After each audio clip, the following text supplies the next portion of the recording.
It is the dog days of summer in here, which is why we're starting early and trying to get out early. But, you know, if you flip through my Moleskine Cahier, I think is how we decided to pronounce it, and get to the front cover, what you see is a start and end date, because I finally finished my first book. It took me about a month. You know, I wanted to bring it up because I had forgotten the last time when I told the story of the Moleskine Cahier to close it out appropriately. And for those who don't remember, the reason that I told the story of this thing was because, you know, I was giving a little context about my life, and we opened up to this page here where it was talking about all of my priorities for the week and my kind of crazy week. And what had happened was that I had left behind, I should really say, my MacBook, my iPad, and a really important hard drive, which had a video on it, which we'll come to later in the show, actually. And over the intervening, or I guess I'd say the following 24 hours, basically, maybe more like 30 hours, I chased down my MacBook, which you see here, my iPad, and of course that all-important hard drive. And I was there on and that was kind of how we ended the story, is that I had found it. What I forgot to say is that when I was there, and I was on the side of the waterfront in Seattle, and the World Cup is flowing all around me, and this person who had stolen my stuff is sitting there and had been evading me all day, and I sitting there, and the police are kind of like all surrounding. One of the things I didn't remember to say is that, you know, one of the reasons that this happened was because my girlfriend was helping out at that point in time. So having a little bit of backup was very useful, because I identified the person. I could anchor my vision on the person, but it's really hard to get the police to take their time to show up when you would call them, because they got other important things to do, of course, right? But my girlfriend had pulled up, and if you're familiar with Seattle, there's a road that goes along the waterfront area, and she had pulled into one of the side places to kind of wait in the wings for my word. And I told her, I found the guy, let me know if there's any way that you can help. And she says, well, I'm parked next to a couple police officers. Should I go ask them if they can help? And I'm like, oh, definitely. And so she does. She asks them. They eventually intersect me, and there's like a couple of them that kind of begin to ask me questions. And we begin the somewhat long march down towards where I last saw this person, right? And remember, I'm looking at my phone. I'm looking at Find My, trying to see if the guy's still there. And funny enough, as we go down, there are more and more police officers that take notice, that are all kind of patrolling the area because of the World Cup, that something's happening, and they're kind of shouting out, and they even shout to this one guy. It's like, hey, chief, you know, you got a second?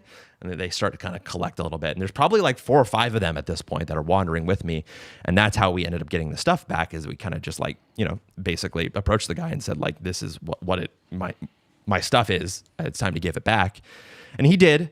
And so I'm sitting there, and the real end of the story is that when I was sitting there, and I finally got my stuff back, I just handed over to my girlfriend to manage it while they take a statement from me, basically ask for my name, my number, give me a case number, give me a what do you call it, a business card, right? And the police officer there is taking notes. And first of all, you know, I have to say, and I know this is not true of everybody, but like, my last name is Ha. And so as a kid, I got made fun of a lot because, you know, it's kind of a funny name in America, right? I'm half Korean. And so Ha has a meaning in America, obviously, or in English, I should say, that is different, obviously, than its meaning in Korean. And so I was kind of bracing for it because, you know, there's been a lot of times that I've interacted with police officers and actually just other people in general. They're like, oh, Ha, your name is Ha. Like, they're like, oh, that's so funny, right? But the guy that I was interacting with was Asian. And so I was like, okay, thank God, after a crazy long day, like, this guy's just going to get it. Like, I'm usually fine with it. I don't take it. I don't think anything of it, but it's just kind of like, okay, it would have been another, you know, pebble on the pile, so to speak.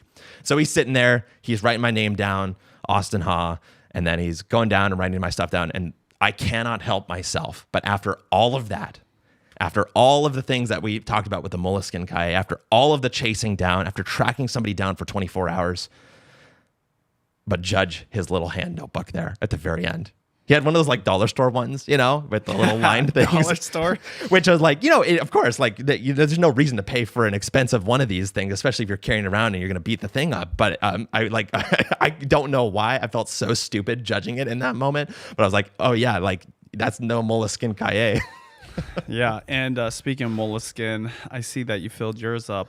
Mine's just a bulge in my fanny pack. It's just sitting there. Waiting, you know.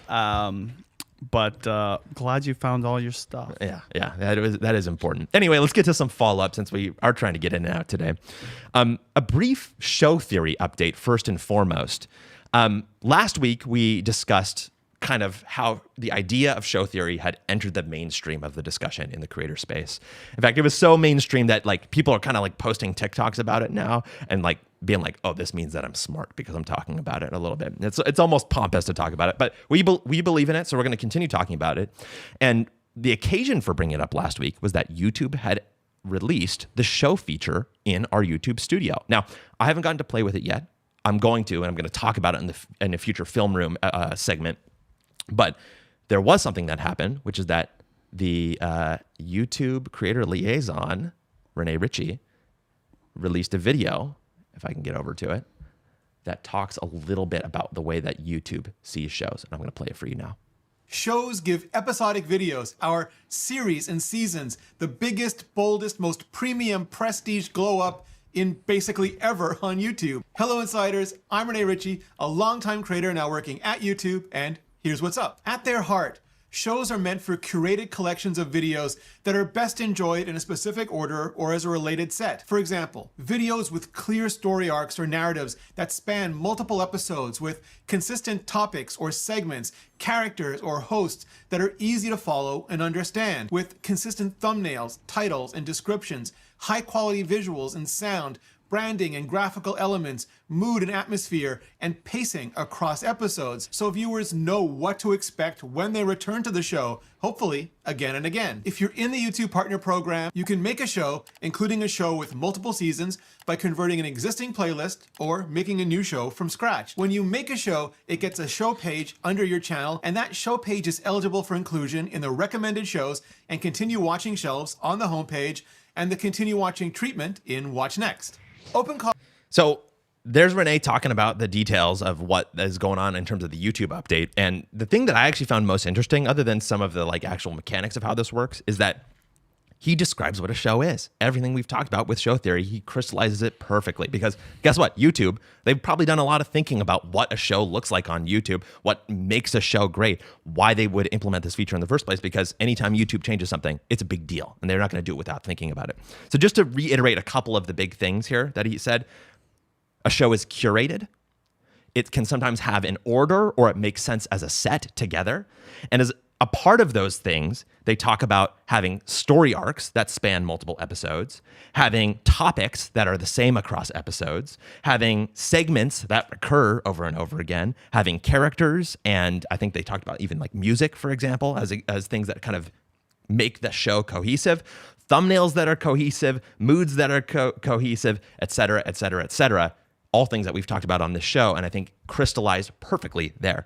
Any thoughts about reactions to Renee's crystallization of a show? Yeah, I think it's great education for creators to hear that, because on YouTube, people have had a channel forever and had shows on the channel, but a lot of the creation process relates to your life. Yes. So, I mean, obviously, as a vlogger, it is your life, right? Like my wife and I daily vlogging, but even creators that have a niche in maybe topics that they cover, they might begin and start efforts based off of like what's going on with them.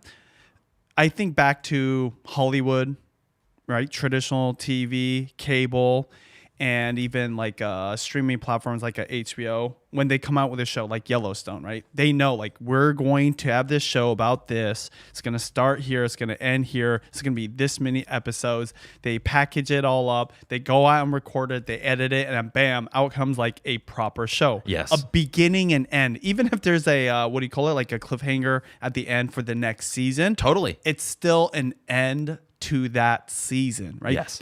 I don't know if he mentioned that, but that's kind of what's missing. Having a season.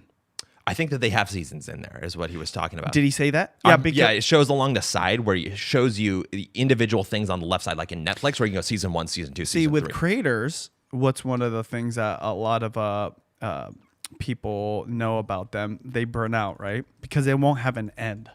Yeah, they just keep very going. True. Or have any breaks at all sometimes. Yeah, they just keep going and going and going. That's kind of the game or whatever. Because like if you say you're at the end, your audience might move to something else. It's like the ultimate competition. By It's the way, very true. You know, so with TV and with streaming platforms, I would argue there's less competition, even though it's really hard competition. But you get your slot, right? Agreed. And you might get featured dependent on the status of your actors or actresses. The popularity and success of your show. Where on YouTube is somebody that's just starting out today with a iPhone and a computer to upload can compete against like the most produced shows. It's a complete Wild West. So that might kind of like sound like obvious, but why people don't think about it in relation to a show is you can't end. You can't stop. No. That's why YouTubers and creators in general are like the ultimate content like machines. Yes. Because they keep going. My wife is a great example. Now, she could honestly just stop, but she doesn't because she loves it. But it is not easy for everybody to do it. So a show does give you a beginning and end. And why does this matter? I think what we always talk about with shows is you can package them up and sell advertising against them. You can get advertisers, you could get sponsors, and it's a way like, so what do most brands do when they sponsor a creator? Usually they just sponsor one video. Yes. Or maybe like a collection of videos. Well, now you can start selling your shows or seasons ahead of time. Which can mean like if it's a traditional show, 10 episodes, 12 episodes, 24 episodes, or ongoing. It's crazy. So you can't have a beginning and an end and take a proper break and then come back because the funding's there. You're not worried about, what AdSense am I going to be losing? Yeah. This is like the mind of a creator, by the way. If you're not one, that they think about even if they're not conscious about it. Yeah. This is just the reality that they live in. And so if you can bring in this concept of a show and it can be packaged to be sold or have, support financially, then the game changes. And I'm not just talking about burnout and being able to take a break and avoid that. Just the idea, like, how do I get funding for it? Because, your show also evolves based off of your financial resources. Totally. Yes. And usually for most creators, it's zero. And by the way, that's a reason why brands should be thinking about sponsoring these shows for creators, because it sets them up to be a winner. Because guess what? Do you think the creator is grateful to the brand when they give them the ability to make that show better? 100%. Not to say that is going to give you full control over what's going on in the show. It shouldn't, because the creator kind of knows their audience best. But it does allow you to be set up as a winner. There's like a lot, like Deep Pocket Monster, I think, is a really good example of this, that they literally try to set up, when we've talked to Dan Norton, they try and set up their sponsors as winners in their show, basically, in the episodes of their show. They turn them into characters and make them successful. And so to me, that is the real unlock there that you're talking about, which is that brands can go from sponsoring what would have formerly been TV shows and instead now are YouTube shows. Yeah, for sure. So that's great. It's a great breakdown. But I think that I never thought about it in this way, that if you're creating a show and has a beginning to end and a season, and you can like plan out seasons, yes, then financially you can actually package that. The reason I even think in this way is because I help creators get brand deals. Totally. So I have to think, this is like a deep thought of mine when I think about how do I get brand deals for the creators I work with. Because I'm like, why is there such a big gap from like the standalone, I'm going to sponsor this video, or I want this piece of content on Instagram Reels, and very much kind of a la carte-ish of sponsorships when it comes to brands working with creators, versus the TV world where they're spending big money for not really that good of ROI, but still the budgets are much bigger. Yes. And I was thinking it's because they're not sponsoring individual episodes. Totally. They're either sponsoring the show, okay, from the beginning to end, or they're working with TV advertisers, those firms that sell, a year's worth of advertising, or maybe like the really whole network, event. for example. For sure. Yeah. So there's a huge gap there. Yes. That's what's interesting. As our world gets more competitive, because of short form and just more creators coming on the scene because of TikTok, Instagram Reels, even YouTube Shorts, I think that they call it the golden era of brand deals is kind of behind us. Yet there are still some creators that do get big brand deals. Totally. But then you compare that to like the money being spent in traditional media, whether it's movies or TV, it's like minuscule. Yeah, it's almost laughable. Yeah, but that threshold to get up to those numbers as a creator is very difficult. I actually think the show idea is the solution. Agreed. Whether YouTube was thinking of it that way or not. But I wonder, like, think about this. Breaking Bad. Have you seen Breaking Bad? I just started watching it. I'm not even joking. Literally, like 2 weeks ago, started watching Are it. you in the first season, second season? Yeah, I'm literally on the first episode still. So Oh, okay. I know. Well, you've seen The Office, right? Yeah, I've seen The Office. The first season of Office, would you say the advertising was more affordable during that first season than like 4 or 5? Of course. Right. I could say that about Breaking Bad too, because of the popularity over time. Totally. So the thing is this, but to be able to advertise for that whole season, like in the 4th or 5th season, is way more expensive, but it's worth it because you know that it's going to drive traffic. 100%. You know you're going to retain people's attention and that you might get a little bit more exposure. But that's like the nature of a show. Yeah. And so now rather than being like, yeah, you can sponsor my YouTube video. Yes. Now you can be like, you can sponsor my YouTube show, which they love, especially if you're a creator that has an engaged audience or you've already created a show that's successful and go into it. So just an interesting era where now the thinking is a little bit different. It's not just like this endless treadmill. Now there's like these sprints that have a finish line and you get done and then you kind of like take a break, reassess, and then like think about what's the next race I'm going to run, which is great both on the creative side and the balance side, but also on the financial side and the big money side. Yeah, I mean, I think that I would give 2 more pieces. I would add two more pieces that build off of what you said. The first one is the idea of competition, right? One of the reasons why shows are such an appealing thing for creators in my mind right now is because the competition is lower. Not everybody knows that they should be making shows, and not everybody knows how to be making shows. So if you have that skill, you get the same benefit as being early to any platform, because guess what? There's a reason that this is showing up in Creator Insider, and Renee Ritchie, the YouTube creator liaison, is talking about it because it's something that's new, that they're promoting, that they care about, and that they want to be successful. This is also evidenced by everything Neil Mohan, the CEO of YouTube, has said over the last 2 years, really, if not more, and also everything he's been doing over the last especially year in terms of getting award shows. And I mean, at this point, even things like getting YouTubers shows bought by Netflix to some degree or another and things like that.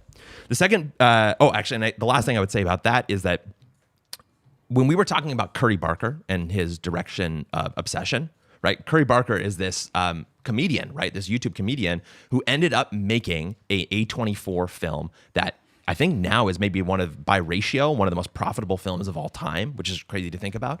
And one of the most important things is that he, in an interview after, was being asked, how is it possible that you could be successful like this on your first time? And he's like, because it's so competitive. Every moment for me on YouTube, everyone's trying to click away. It's so not I need his to earn first time.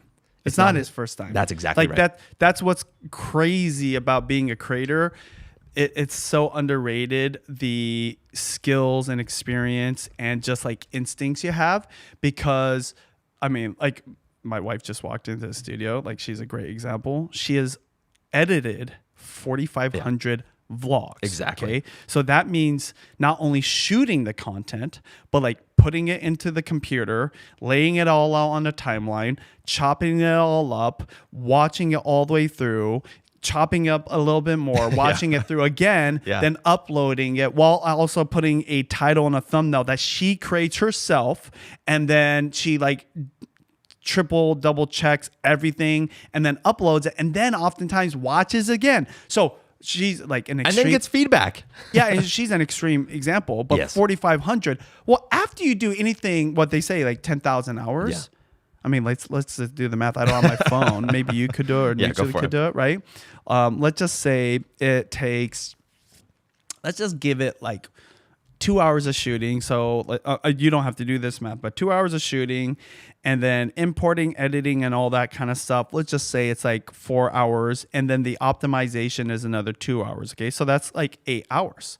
8 times 4,500. This is on the low end. This is very conservative. 36,000.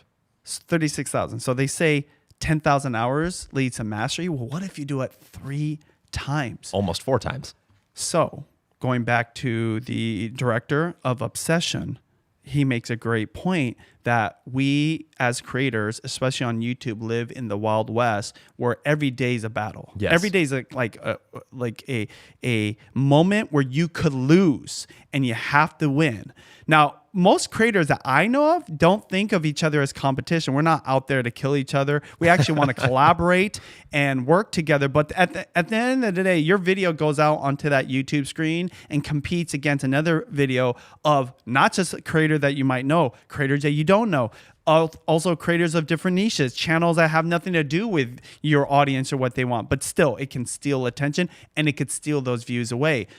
You get a guy making a movie that's guaranteed going to be at a movie theater and it's going to compete against what? Max 8 to 10 movies. Yeah, seriously. Okay? And so, To be fair, they're pretty good movies that they're competing against, something like Star Wars, for example. yeah, they are. Yeah. So what I'm saying is, people go to the movies already knowing what they're going to watch. That's very true.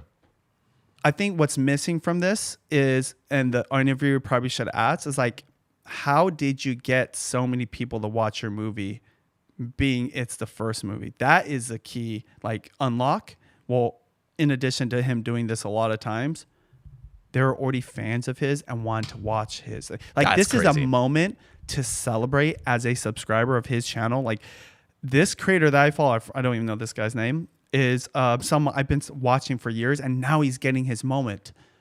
I think the movie matched the moment, too. I agree. Okay, it wasn't just like free views. Totally agree. He really created a movie that's, I think, goes beyond his own audience, but that speaks to his experience of creating content for so many years. And boom, I mean, how many years has he been doing this? So my wife is on her 18th year of editing videos. By the way, that's just one channel, one type of content. She also has a beauty channel. She has a mom channel. And we didn't even talk about all her social media content that she edits on top of it. Could she like direct an Obsession movie? I actually think she could at least edit one, right? Like I'll just give you another funny story showing you how good of an editor she is and how it's directly related to experience. I went to Seattle with her like last week or a couple weeks ago, and I documented our trip to Nordstrom. And I thought I'd make this fun dynamic husband going shopping with his wife, and it's at Nordstrom. And thank you, honey. About to like praise you here. And I did it in vertical format to put on an Instagram Reels because I believe vlogging is happening on short form platforms, but like they're becoming long form, just in vertical format. Yeah. So I edited it and it was like 2 minutes and 30 seconds.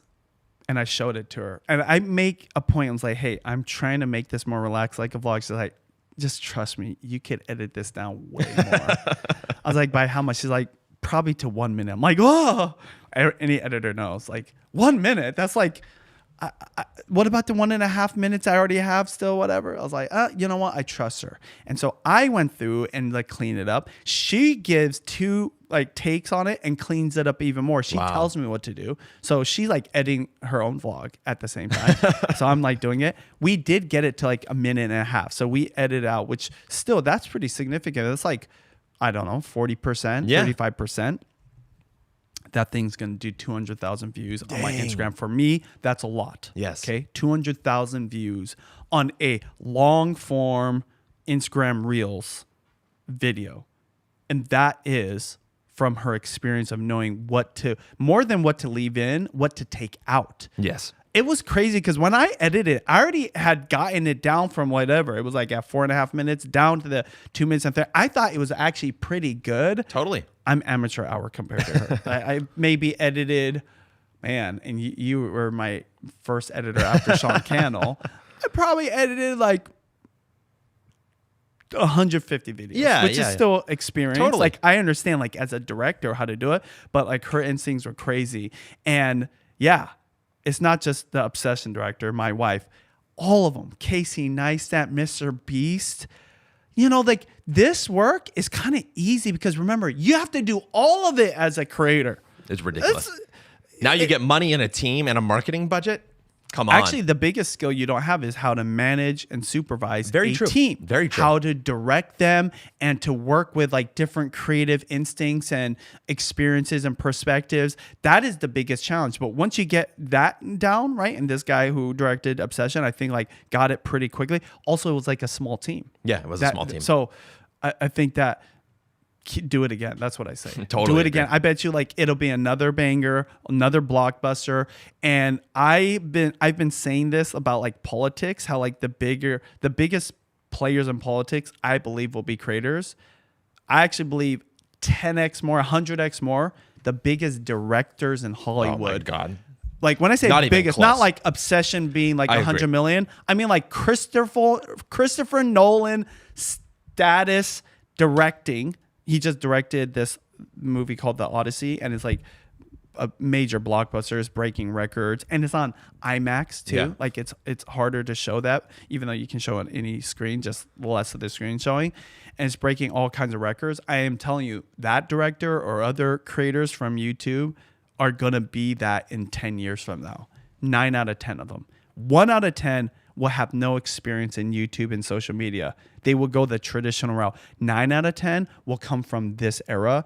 And you know why? It's not because of the experience and the instincts and the ability to create content. Do you know why they will be the directors?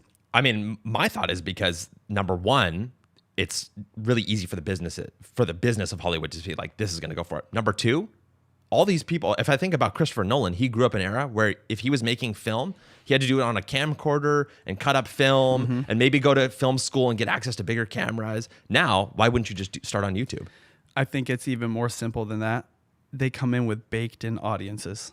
Yeah, totally. And that's why I think it's like really successful for the businesses of Hollywood, because the baked in audience is like free marketing. Think about how many movies they spent $100 million Totally. on crazy budgets, and they're complete fails. I don't know if we're going to be talking about this, but I got to mention this as a good example. Marvel just came out with the Doctor Doom. What is it called? What is this? Doomsday Avengers trailer. Yeah. And it did 500 million views in didn't know 24 that. hours. It is like the second most watched trailer from Marvel. And it's probably guaranteed. And they're spending $400 million on this.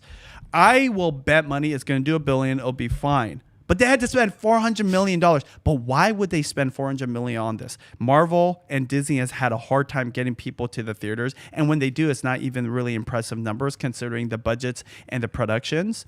But this one is like a callback to nostalgia. Totally. So Avenger Infinity Wars. Again, a baked in audience. 500 million views just for the trailer. Just for the first official trailer. I'm not kidding you. True story. I watched the trailer 3 times. Wow, really? Thinking, I'm like a super nerd. I'm watching it 3 times. Yeah. I bet you a ton of other people did. Totally. Because we're fans of that old school era. And everything after Avengers Infinity Wars just didn't do well because we weren't fans of it, period, okay? All those fans are going to come watch back. That's YouTubers all day long. Yeah. They have huge audiences that are ready to watch whatever they create. So in addition to the skills, right? Like just like Avenger, there's skills in the studio, there's skills in the storytelling, there's skills in literally the talent. Thor is coming back. Iron Man's coming back. Captain America's coming back. All the big players that had retired from that kind of are coming back. Yeah. Those are people with fans.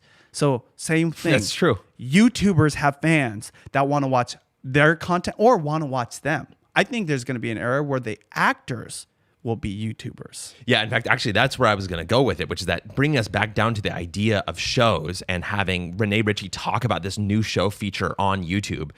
Man, in the future, a YouTube creator might not even show up in their content because they're going to be directing shows that are like little sitcoms, for example, right? And to your point about the Avengers and everything like that, well, what is the thing that draws people back? Yes, it's the vibe, it's the storytelling, it's the style. Guess what? Those are some of the elements that Renee was talking about for shows, because Avengers is kind of like an ultimate show if you really think about it.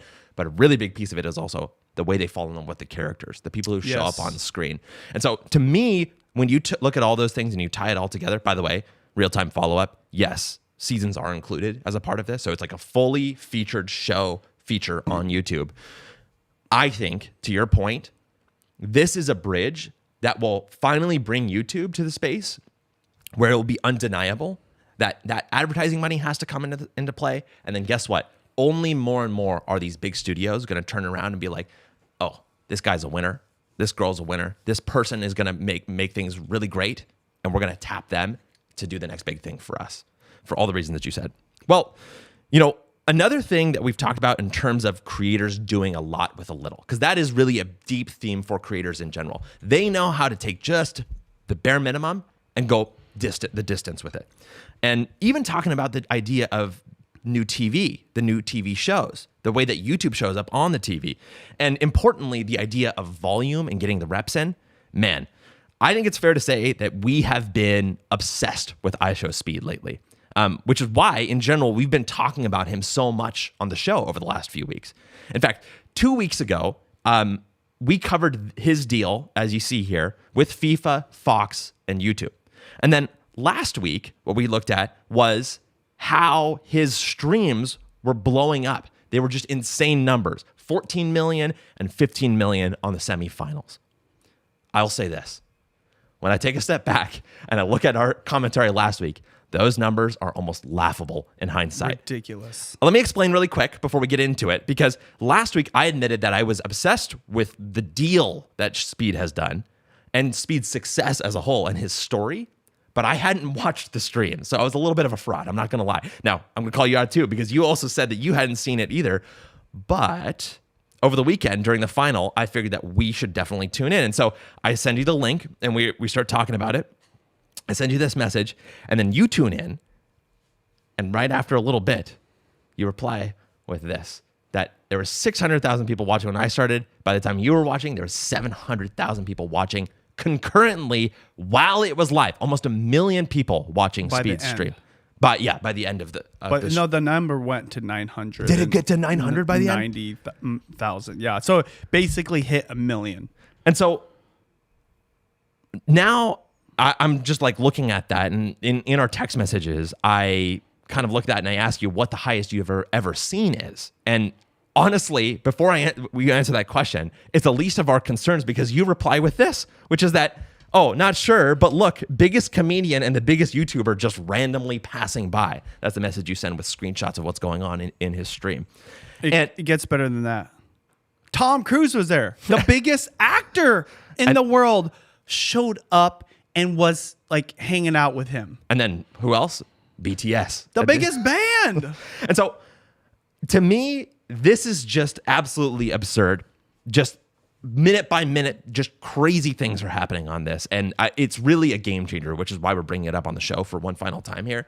But I mean, listen, it doesn't stop there, because I want to close the story with what we started off with, which is what the final number is. Now, at the very end of the day, you text me this, which is a screenshot of the stream at the very end, and it says 54 million views. And when the dust settled out, by the end of the stream, and by right now, it landed at 57 million views. That was over just a couple of days since it had been streamed.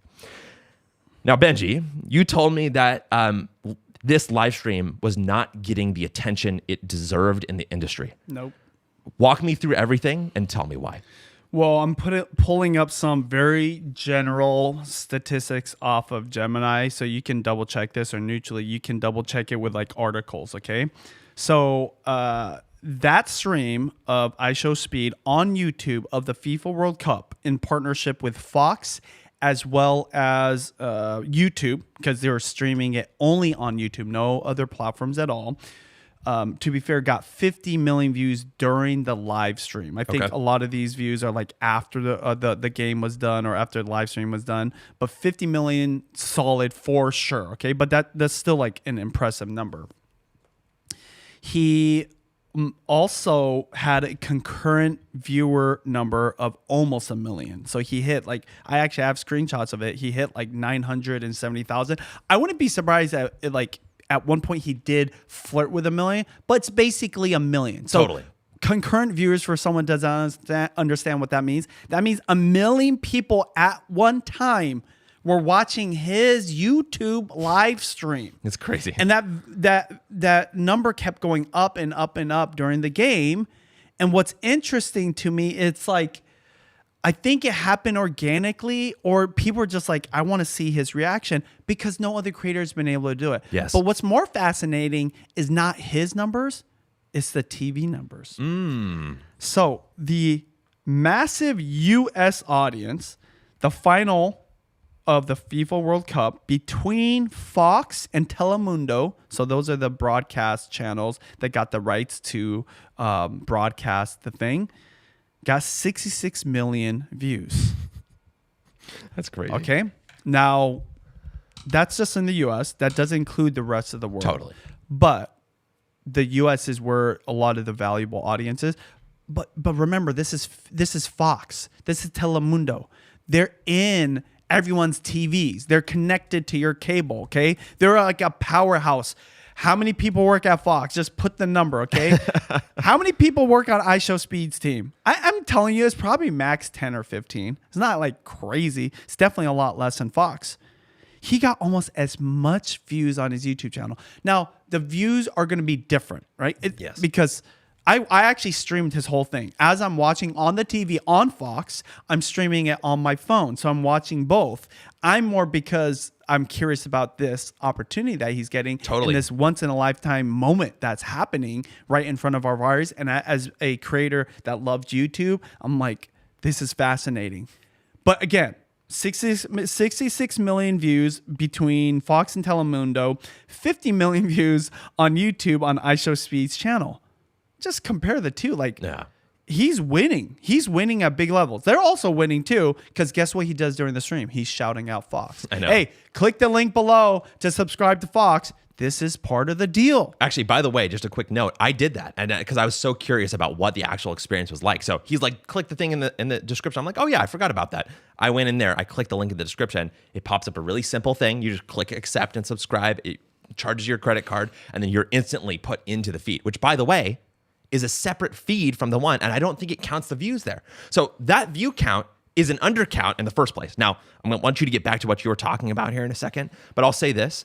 It was interesting to see that Fox basically took control of that version of the feed for the US. They seemed to be pretty precious about it, and they wanted to sort of protect their space, partially because I think because of what you're about to say in my mind, which is that speed being so successful here is, in my eyes, kind of a Dangerous. huge win, but also a huge threat. But I'll let you continue. Yeah, I mean, I actually think it's a smart move out of necessity. Totally. Okay, because it doesn't mean they always have to let creators stream it. Whatever That's the true. broadcast. And they don't have. This might be a good way to like, hey, promote like Fox and watch FIFA World Cup next time 4 years from now on there or whatever, or watch all of our other offerings. But there's a couple other stats I think is really important. So his channel stayed incredibly hot all month. This is like Gemini told me this, racking up over 200 million total views during the tournament window. He grew by 5 million subscribers from the beginning of the tournament to the end of the tournament. Dang. For him, that's huge because I think people know him as a YouTuber, but he streams on Twitch, or that was where he got his start. And the views he gets on other social media platforms, I think, are way more significant. But 5 million, that's crazy.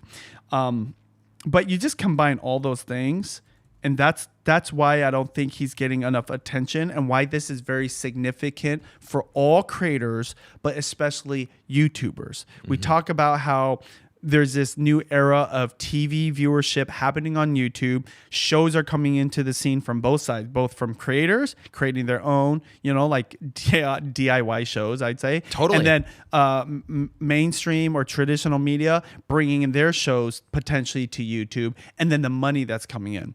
The live streaming is interesting because this is where live streaming meets sports. And then they come. I think the last one I was talking to like another streamer, and I was asking them, where's the most money on TV right now and why? They said in sports, because it's live. because everything else you can kind of watch as clips on YouTube or on social media Yeah, that's or true. on other streaming. They're not watching. People are cable cutting all the time, except for if they have a sport they want to watch. Yeah. But even that, this is a good example, is like it's slowly deteriorating. So now Fox, out of necessity, I believe, and other broadcast like networks are going to have to start doing this. This is where it all comes down to. Fox is a huge corporate entity with tons of people employed, tons of people on their team. YouTube, even, they're like a huge business. They're a subsidiary of Google, and same thing, big company, lots of employees, lots of team members. And even FIFA World Cup, same thing.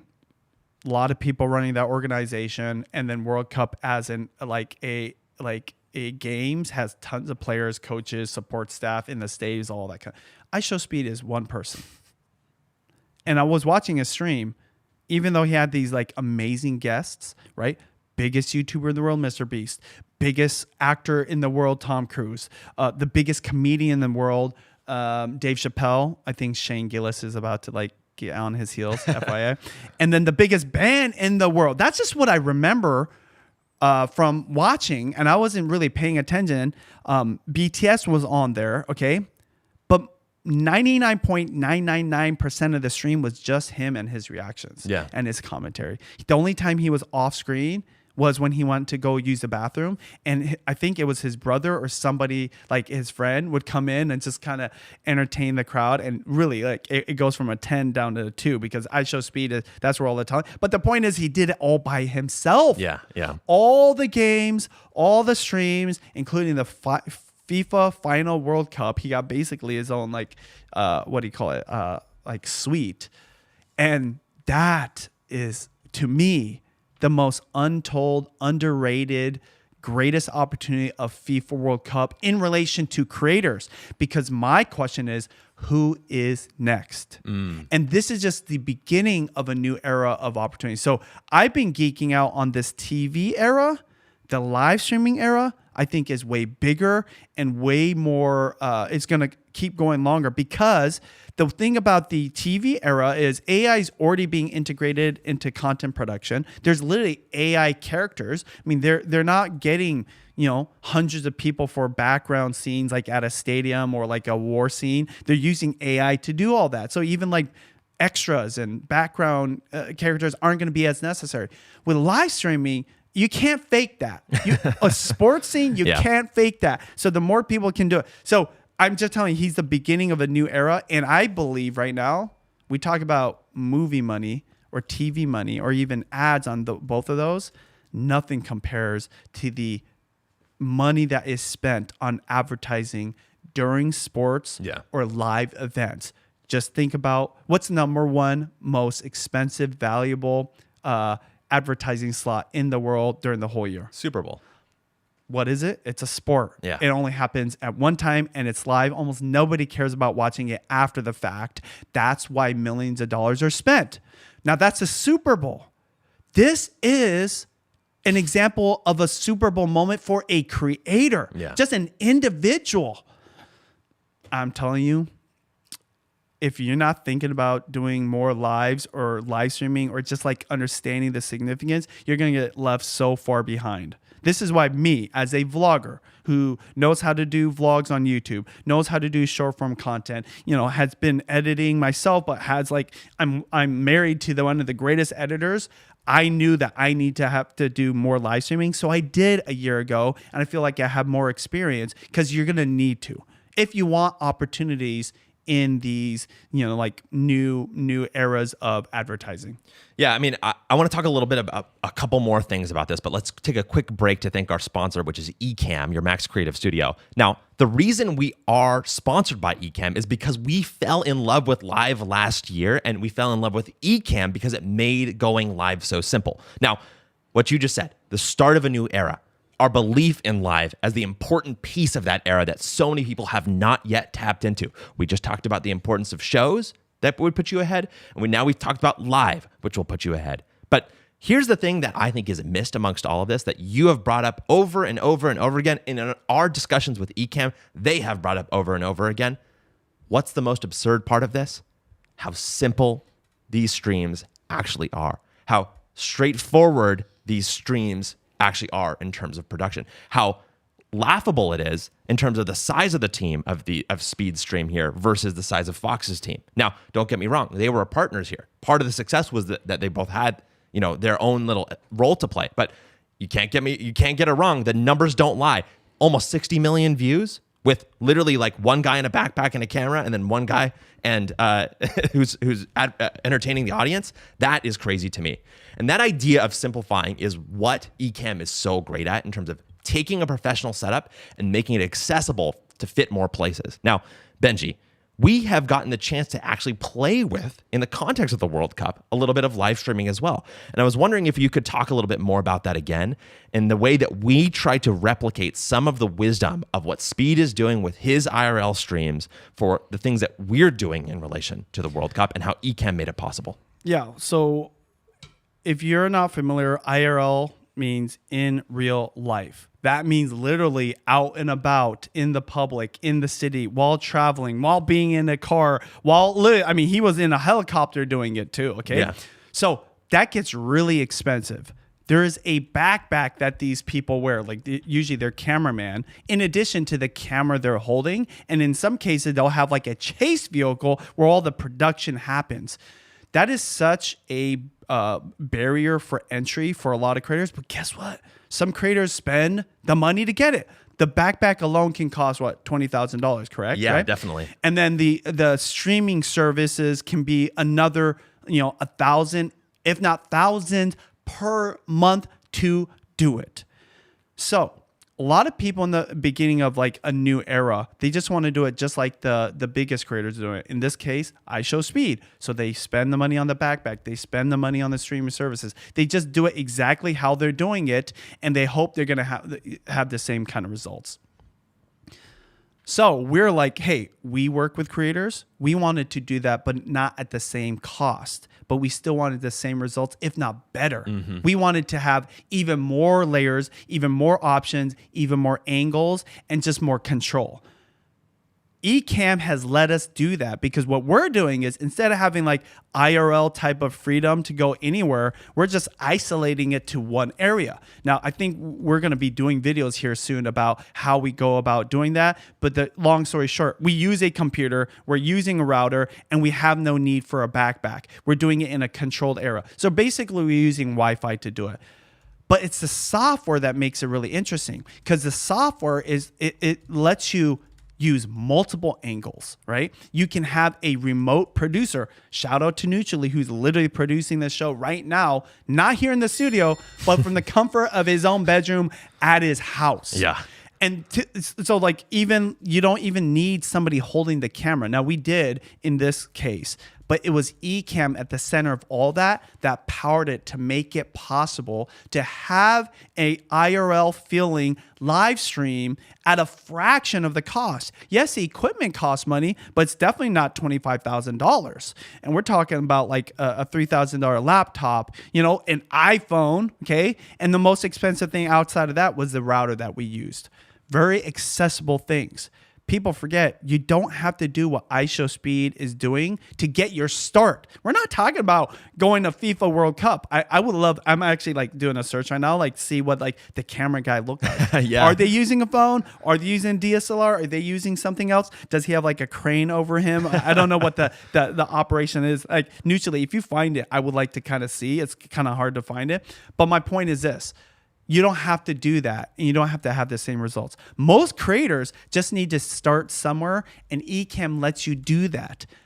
Keep in mind, how did iShowSpeed start? He started at home in his bedroom with probably a webcam. People want the results of what he's doing right now, and they forget you need to put in the reps. That's what we said about the movie making in the beginning. We talk about show creators. You don't start off doing a, HBO series right from the get-go. You have to start doing home movies. Well, funny enough, Ecamm lets you do that with the simplicity of like a webcam kind of show, except you get all the benefits of bigger productions. Shout out to Ecamm that runs this show, that sponsors this show. Yes. But we've been using it way before we work with them, and we love it. And what's crazy is we still have so much more to go to actually make this show even better because of all the tools that we're not using at the moment, because we don't need to. But this IRL Ecamm setup, that is like mind blowing. Every single live streamer or creator that saw it, we're like, how did you do this? And I think we've been saying, yeah, we use Ecamm. Yeah, we use Ecamm. And, to answer your question about the camera, I'm not sure about speed. I know a really common one is they have a Sony action cam that was from several years ago that they use all the time. It's just got this kind of like fisheye lens almost a little bit to get that wide angle. And really, it's a pretty simple setup overall as well in terms of that. But man, the cost can be absurd, like you were talking about. If you want to get started with the core that Benji was talking about, the core of that setup that we use to make that IRL feeling stream in our experience with this World Cup event going on. If you want to work more simply, if you want to work on a budget, you can see how it works for yourself by starting a free trial at the link in the show notes and use code BenjiTV15 for 15% off your first bill. Again, link in the show notes, start the trial, and use code BenjiTV15 for 15% off your first bill. We truly believe in live, and a big reason for that is because we believe in Ecamm as well. Thank you so much to Ecamm for creating such an incredible tool and for sponsoring our show. Back to iShowSpeed. I just wanted to make a couple more comments. One is about the view count, and one is about the unplanned guests. The first thing is, it's crazy. Those numbers you gave, 200 million views and 500 million subs? Is that right? 500,000 subs. No, he got 5 million subs during the FIFA World Cup games. So 5 million subs, 200 million views. And what was fascinating to me is that, first of all, I'd love to know how much happened just in that final. Purely, what just happened there? Oh, yeah. I mean, I remember watching, he was like, it would be cool to get to 59 million. And he did. That's crazy. And he was starting like maybe below 58. That is crazy. And, to me, there's a couple of other insights that you can learn about live by studying what happens to this video in particular. So you sent me that screenshot where it had 54 million views, like almost right after the stream, not directly after, but within the day, basically. We're 2 days out. I took this screenshot right here just this morning. It's only at 57 million. Now, don't get me wrong. 3 million views is a lot of views, right? The 60 million is crazy. But if you look at the graph, it's going up and up and up. And then when the live ends, it's kind of like that. And that is not necessarily only a nature of live, but it also shows you the double-edged sword of live, which is that it is a really potent thing that happens for a specific period of time if it's done well. Now, the beauty of YouTube is that if it's done in a certain way, it can also continue to catch the algorithm after the fact. And that's what happens with your cooking show a lot of the time, and sometimes happens with some of the clips on this channel as well. But it shows you that with this style of video, a lot of the value, to your point about sports, is the actual participation in that moment live, not necessarily just watching the content alone. Do you have any thoughts about that? Yeah, I mean, that's what I was saying about the Super Bowl. Yeah. A lot of the value is lost after the fact. Exactly.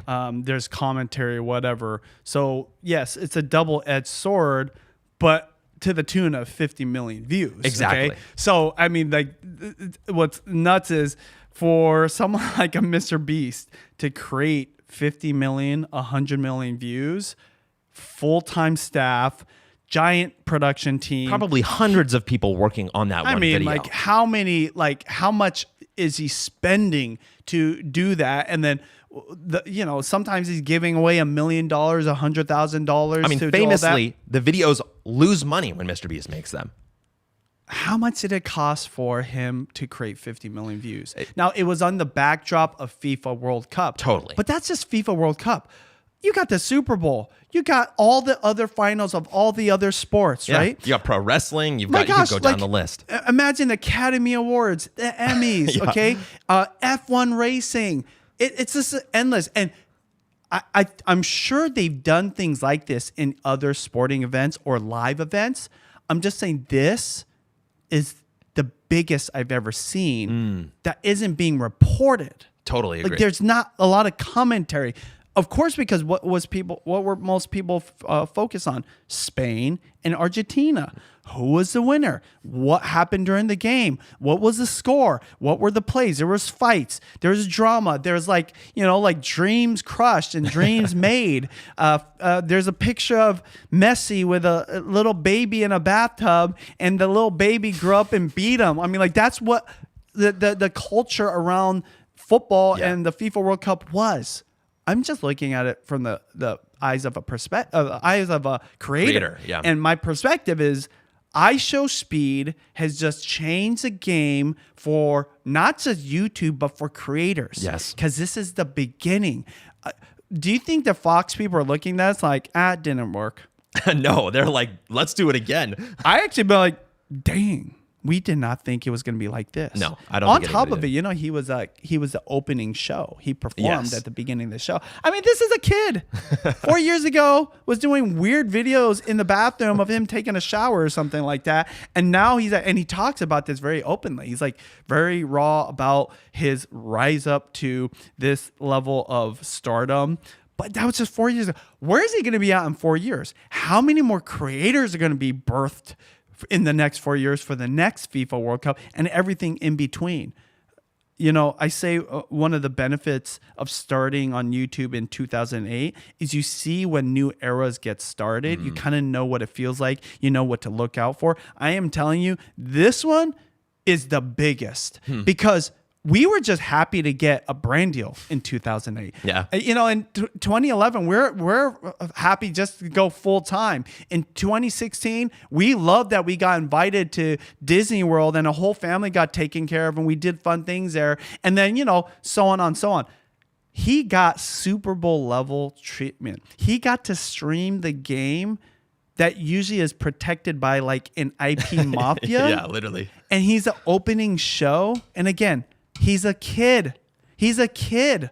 You know, to get to that level where you're like the sponsored like influencer or actor, actress, or celebrity, it usually like 10, 15, 20 years. His rise to prominence is record breaking. It's neck breaking. And I'm telling you, you know, somebody said this to me recently. I won't say their name. They're another creator.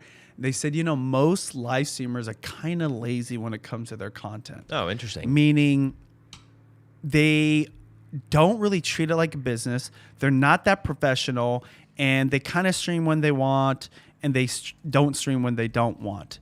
And I actually know exactly what this person's saying. I remember if you start in 2008, you had the opportunity of luck on your side because the timing was perfect. There wasn't a lot of competition. People didn't grow up in school. I'm like, I want to be a YouTuber. To be a creator wasn't even a term yet. So if you're just early in the game, you just got significance because you're around. Totally. And not a lot of people were willing to do it. It was almost embarrassing to have a channel and say, like, I make videos that I upload to YouTube. Okay. Now it's like a common thing. But what I'm saying is, a lot of those people that started in 2008 are not around.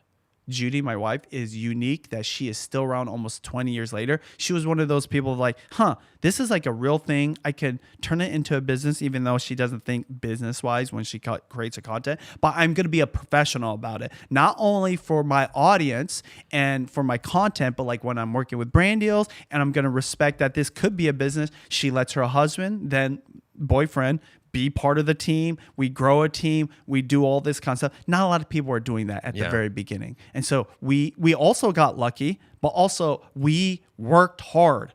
So in live streaming, same thing. A lot of people just showed up and did it. I think right now I think this is a topic we're going to cover maybe, but what is it? Streamer University just came up. Yeah. And you're seeing the first group of not necessarily lazy streamers, but like the ones that showed up and just tried it out in the last few years. And there's, I think, like 200 of them that attended this Streamer University. So do you think it's only going to be these 200 that succeed in the next 4 years? Absolutely not. I bet you there's going to be tens of thousands. This is why using an affordable software like Ecamm is really important, because the only thing stopping people from streaming is accessibility. And this is why don't go out there and buy the $20,000 backpack and think like, hey, that's going to change your life. I know people that have paid the money and they're not getting the numbers they would like or they maybe expected to get. Okay. You can do it right at your desk. Go old school. MrBeast started like that. iShowSpeed. Even my wife started. She didn't even have a desk. She had shoe boxes and she had a camera on the top of it. Okay. You kind of have to earn your stripes. But get started right now, because what happened between the fact that Kai Cenat can do a streamer university, iShowSpeed is not only at the World Cup performing, but he's streaming the World Cup, and just like MrBeast hanging out with these celebrities. This is the beginning of an era that's going to be so massive. It's going to actually make Hollywood look small. He's kind of speed running the content creator lifestyle in a certain way, or life cycle, I should say. Speed running the creator life cycle. I want to talk about one more thing in relation to it, which you just mentioned, which is that, you told me this story of the BTS near miss. Can you tell that story one more time? Yeah. So the fact that BTS showed up in his live stream, but it wasn't supposed to happen. Yeah. Okay. So if you don't know, BTS is K-pop band. Okay, I think everyone knows them, but if you don't, they're like the most famous band in the world, arguably. I don't know if there are a lot of other bands that can do a world tour like theirs, and their fans will literally buy 3, 4, 5 tickets to 5 different cities just to go travel. I think it's even more massive than even Taylor Swift, honestly. Okay, they were at the game, FIFA World Cup, and iShowSpeed's brother or friend. I don't know if you know, Neutrally, tell me who. There's another kid on there. He's a little bit beefier. That's always on his streams. That's his brother Jamal, I believe. Yeah, brother Jamal. Yeah, sounds about right. Would go up to him once in a while randomly. He's just having fun. He's hanging out in the suite, probably eating, hanging out with all these celebrities. It's like, yo, I saw BTS. And what's crazy is iShowSpeed still has not met a lot of these people. So when he met Dave Chappelle, it's like, Dave Chappelle. And they were both from Ohio, so they had a little chemistry there. And Dave Chappelle's complimenting him. You can tell, like, even though iShowSpeed's a big star, he's still starstruck by people like that. So when his brother's like, yeah, BTS was in the hall, he didn't believe him at first. He was just like, no, you're tripping, blah, blah, blah, right? And he just kept saying that. He's kind of playing into the camera too. It's like, oh, wow, that's like big. That's a big deal. His brother Jamal doesn't say anything in relation to it. He just keeps telling him about it. Well, maybe like towards the very end of the game, Jamal's like, yo, I got BTS coming over here. They're coming down the hall. When he goes out into the hall with Jamal, they literally are like walking down the hall, and it looks like just hella casual. That is so crazy. Okay, not like they're like on a mission or something. Because I think Jamal, the way suites work at these stadiums, they're all right next to each other, sharing the same hall. So if you're a celebrity or a rich person or just like someone prominent that has your own suite, rented a suite, you all kind of run into each other because you share the same hallway. So it's not that hard for someone like Jamal, who probably isn't even close to as known as iShowSpeed, to go down there and be like, yo, my brother's iShowSpeed. He's the biggest streamer. The thing is this, those guys probably knew who he was, and they did know who he was. Long story short, iShowSpeed goes out there, and there's only like 5 minutes left in the game. And he's like, oh my gosh, BTS. If you see the reaction of it, and I wish we had the video, it's like crazy how happy they both are. They're like just hugging each other. Like, it's like something hard to like plan out. It looked organic and serendipitous. And the reason I say isn't because how it looked on camera when they're interacting. It's like, hey, let's take a picture or whatever. Because I guess his like team, by the way, big mistake. His team forgot to take a picture with him and Dave Chappelle. Didn't take a picture with him and MrBeast. Wow. And he literally, like, in the stream, what's interesting is like you're observing a creator thinking like a creator. It's like, hey, did you take a picture of me, MrBeast? Oh man, I wanted to do like a post after the game on Instagram. I saw that post. That's and guess so who's funny. not in that post? MrBeast and Dave Chappelle. BTS is, okay? Because he's like, I'm not going to miss out on this opportunity. As he's walking into the game, back into the game, Jamal, his brother, is standing in the door. He's like, yo, bro, thank you so much for setting that up. Huge props. He said some like, Gen Z term. Like, yo, dap up. I don't know. You're going to have to look at it. It looked like he did not expect that to happen, and he was giving his brother credit. Why am I saying all this? It's like he is so big that BTS, who just probably just wants to go there, maybe network, but really just enjoy the game. And probably their label bought the studio for them. They're not thinking like, oh, let's go hunt for. But then they got the invitation, and the biggest band in the world, go down the hall. iShowSpeed didn't go to them. They went to him. Yes. And wanted to be in his stream. Now they're smart too. They're like, hey, let's be in the stream. We're gonna get a lot of exposure. If there's anybody that doesn't know us or our fans, we're gonna get some clout points. But he literally gives props to his brother after doing that. So like he's like grateful that his brother made that happen. Literally within like seconds of him getting back out onto the seats of the suite, Spain kicks a winning goal. No way. I was like, oh my God. Can you imagine if he missed that? No. That might not have been good. No, that might not have been good. Like literally is within seconds. That is crazy. This is why I don't think it was pre-planned. Because if it was pre-planned, if you're like... You wouldn't risk it. When would you do it? You would do it way before or way after. This is why, like, you were like, question. They had to have planned. In fact, actually, I was going to say that. I was like, did they set this up? Because all these people coming by, and you were like, do you think these people? Well, you actually flipped it on me. What you said is, do you think all of these people wanted to be in his live stream? And if so, why? I was like, well, yeah, they definitely wanted to be in his live stream, and part of it is like reach and things like that. But you tied it to something that I thought was big, and maybe you could tie all these threads together at the end. You said there's two ways. You've talked about this for a very long time. That right there in that very book, there's two ways to grow on social media. No, wait. There's two ways to grow the fastest on social media that aren't always in your control to some degree, right? But the first one is going viral, right? We can't always control that. There's elements you can control, but it's kind of sometimes a muse that you're speaking to that will bring you there. The other one that you maybe have a little more control over is doing collaborations. But a lot of times that's also serendipitous. This is like the ultimate version of that. This is the ultimate version of both, okay? And this is why the more famous you get as a creator, the easier it is to get even more famous. Very true. Okay? Without a lot of the work, because those two things happen, they literally walked them. One reason why I'm saying all of this was organic, but because even MrBeast, okay? So the thing is, like, you can kind of read creators and know when it's like produced or set up. I understand, yeah. The way MrBeast and iShowSpeed have met each other before. They've been in each other's streams or whatever, collaborated. The way MrBeast came onto his stream was he was walking down the same hallway, going to his suite, and he recognized iShowSpeed's security. See, these people at this level, they have to have security. Yeah. Well, this security happened to be on the outside of the door, not inside of the suite.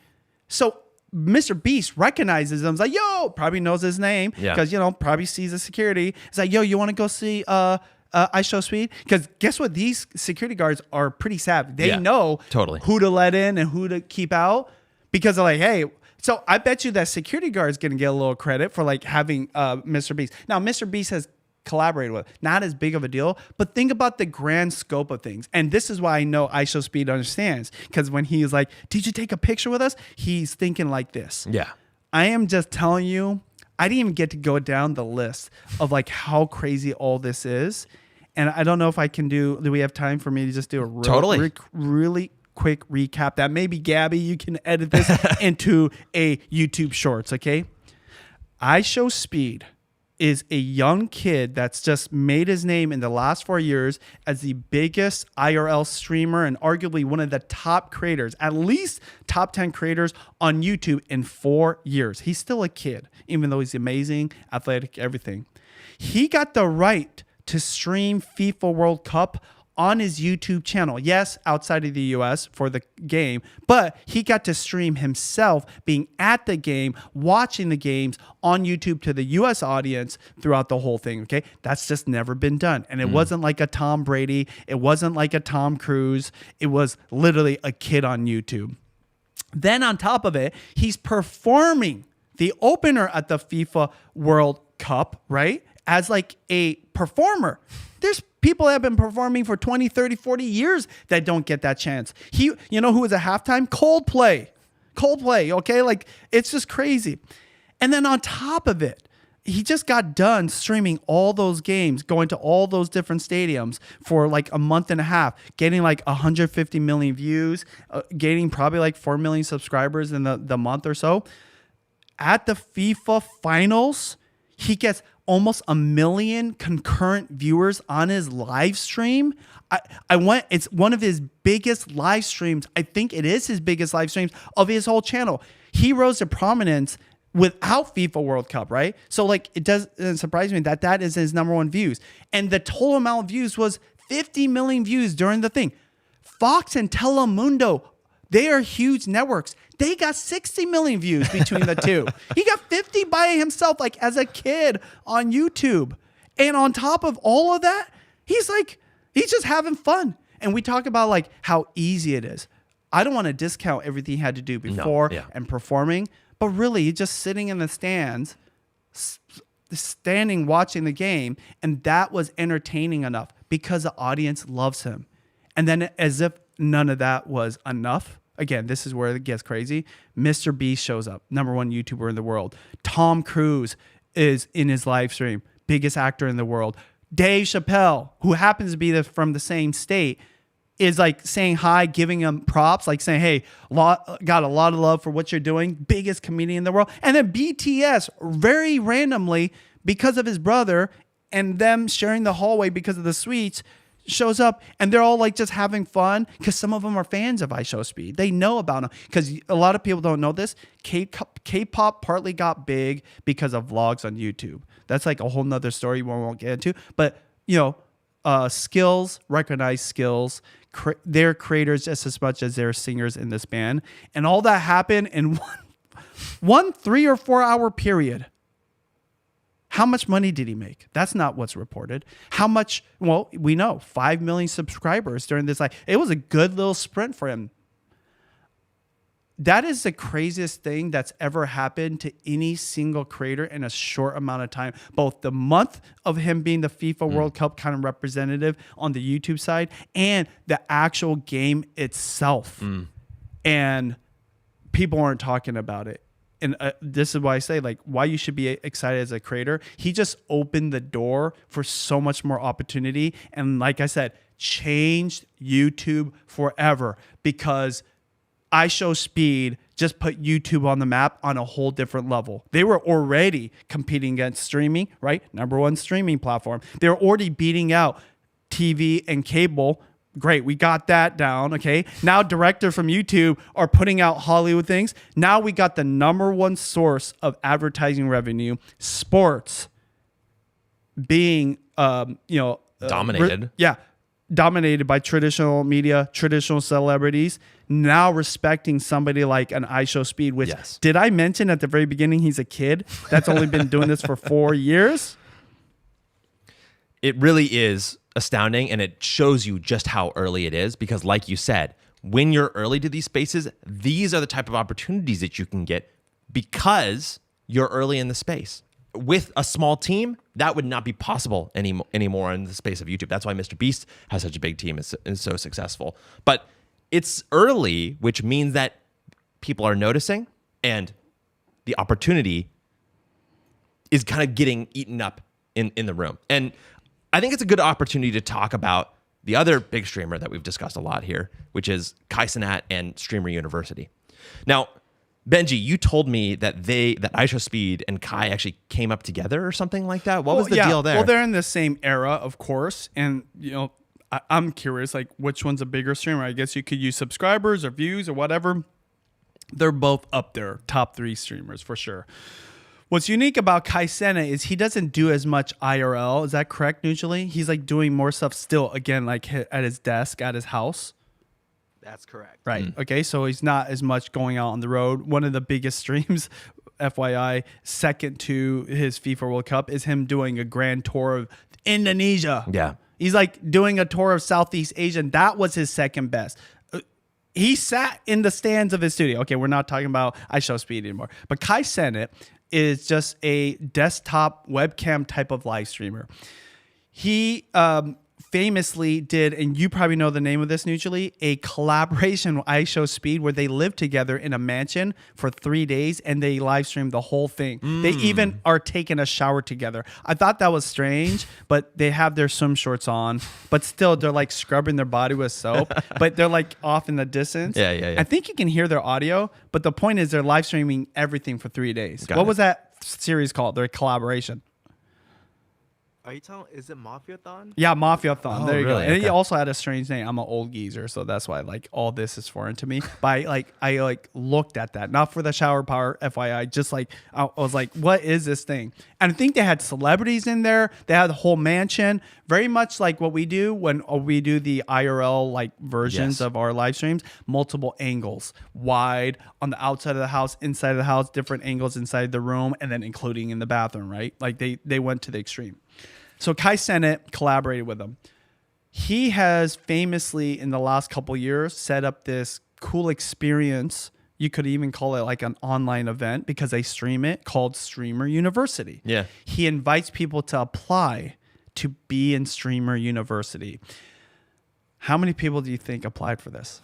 Oh gosh, probably. I mean, minimum thousands, but I have no A idea. million. A million applied? A million. How do you even go through that many applications? applied. And they picked 200. A meme came out. I saved the image here and we can put it in the B-roll for the post-production. It's harder to get into Streamer University than Harvard. This is how hungry people are. I know people that applied, creators that I work with that wanted to potentially be a part of it. It's just crazy. So Streamer University is an opportunity to learn, collaborate with other streamers, and be in the vicinity of Kai Cenat. He literally, like when he shows up, number one, when he reveals who's going to be part of the Streamer University, it's a whole thing. He's got this whole board with post-it notes. He takes them off individually and announces your name, and then you get to celebrate whatever. Smart, because all those streamers stream them, maybe getting their name picked. It's all live. It like creates more. It's content that creates more content, is what you're saying. Totally. And then, secondly, they introduce all the live streamers who get picked at the first meet and greet with him individually. He goes crazy. to all these people individually. 200, you said. All 200, I believe. And they go into this room. He's got this big like office space with a big, like fancy wooden desk, and they get to meet him. And like people sometimes do strange things. Sometimes they're low key. It's all over the place. But again, another opportunity for them. And then they live with each other for 2 weeks. I think it just ended 1 or 2 weeks. I believe so. Yeah. And there's obviously lots of live streaming happening.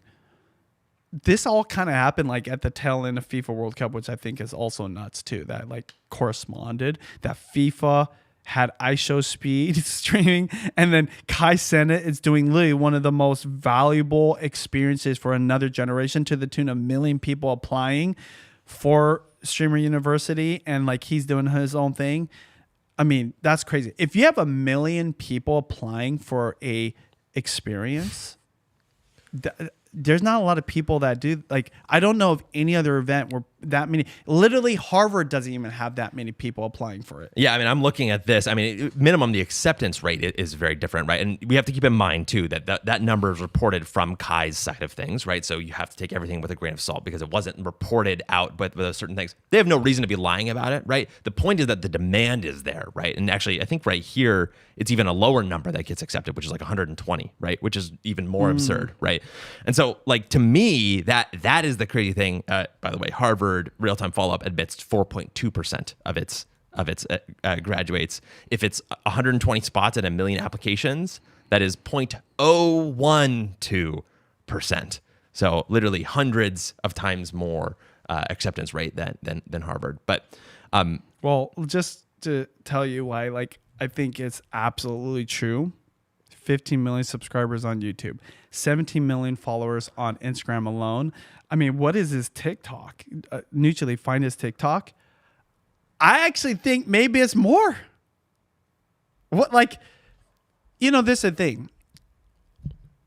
The number one profession that kids want to be, it used to be YouTuber, now it's just creator, and I think now it's going to be live streamer. Yeah. Something, special about that. And these two are showing it, Kai Cenat and iShowSpeed. So 1 million is like easy work for him. So I don't know. And I think too, to your point, right? It's not just the subscribers that he has, right? One of the amazing things about creators is that because you get involved with the algorithm, and as you say, you see the green lines of the matrix, you start getting these creative ideas about how to be a marketer for things, right? And when it's your own thing, of course, you got the most invested in that, right?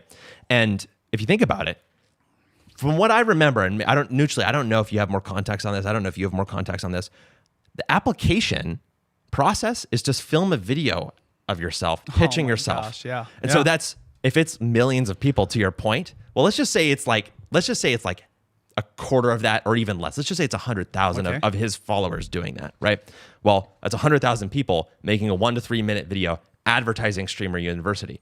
Advertising him. And ultimately advertising him. Do you think that those, at least a few of them, will catch the algorithm and more people beyond his audience will see it? I know, because it caught my algorithm. Boom, I there saw you go. all these people applying, and I was like, what is these random videos? At the beginning, I didn't know what was happening, and then I quickly understood what was happening, and it was like, sometimes they already had influence, some had no influence, but they definitely caught an algorithm and was getting out there, even if you're not into IRL or Kai Cenat, because it was that big. Exactly. It became a cultural zeitgeist. Yeah, I mean, really, ultimately, viral is the word I would use to describe it. You have to be known to be considered, and you have to be considered to be bought. I bet you in some of the cases, even creators that had influence, it was their #1 viewed video.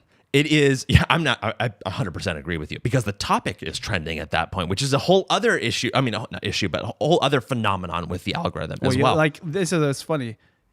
Baked into it is potentially 100,000 viewers.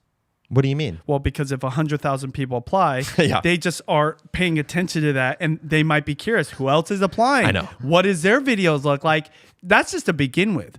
I actually think it's closer to the million, but then that's just the people that apply. How many people are just curious about Streamer University? Totally. And so those 100,000 become 200,000, becomes potentially 500,000, then a million because of that viral I know, effect. because I know somebody that applied, didn't get in, and they literally created content of them watching Streamer University. So you better believe they probably also watched Totally. the Streamer University applications. And so just a little more detail, because we'll dissect this a little bit more in a future show. But like Streamer University, this is, by the way, only the second year that they've done this thing, right? And it shows you how early it actually is. What they do is, the word that Wikipedia uses, by the way, is like, they don't use the word event. They kind of call it a boot camp, because I think that's a really good way of putting it. It's a boot camp for creators who want to become streamers.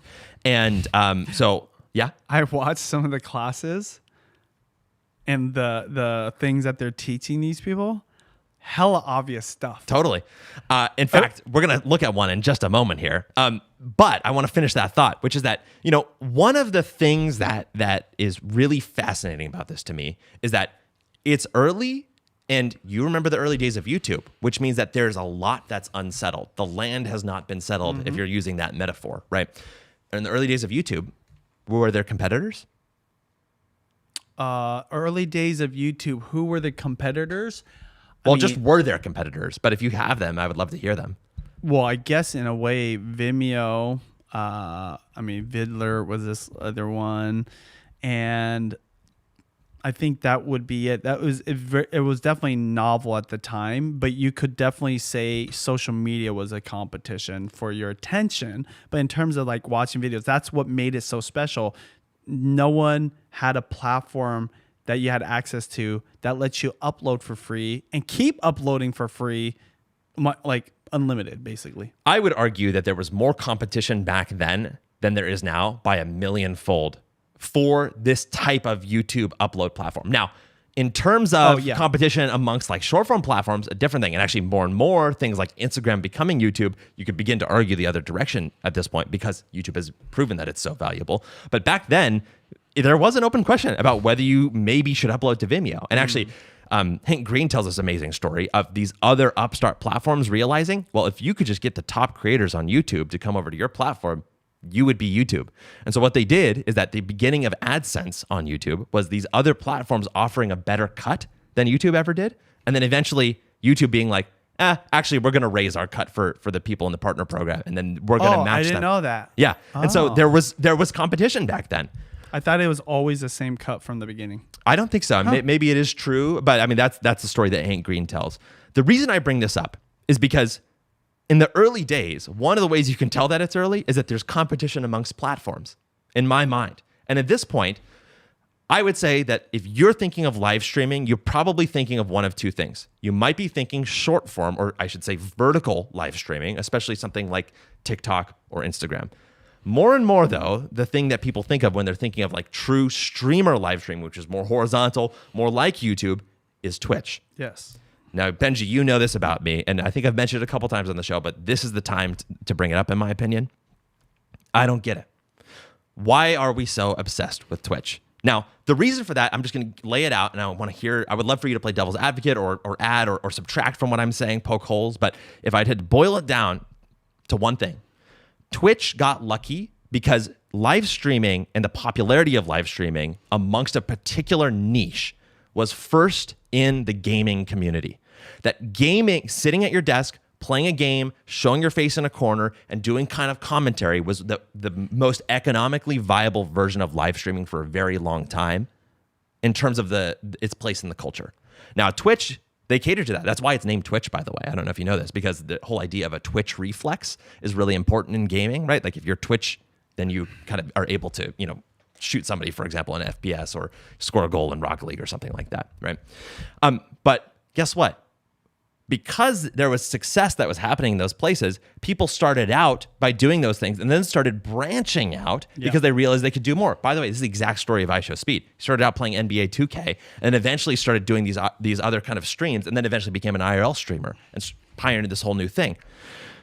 And so my thought is that Twitch got lucky because they were very focused for a very long time, and that people kind of started building their careers there and then became very big because guess what? There wasn't as much competition amongst streamers as there was amongst YouTubers for many, many years.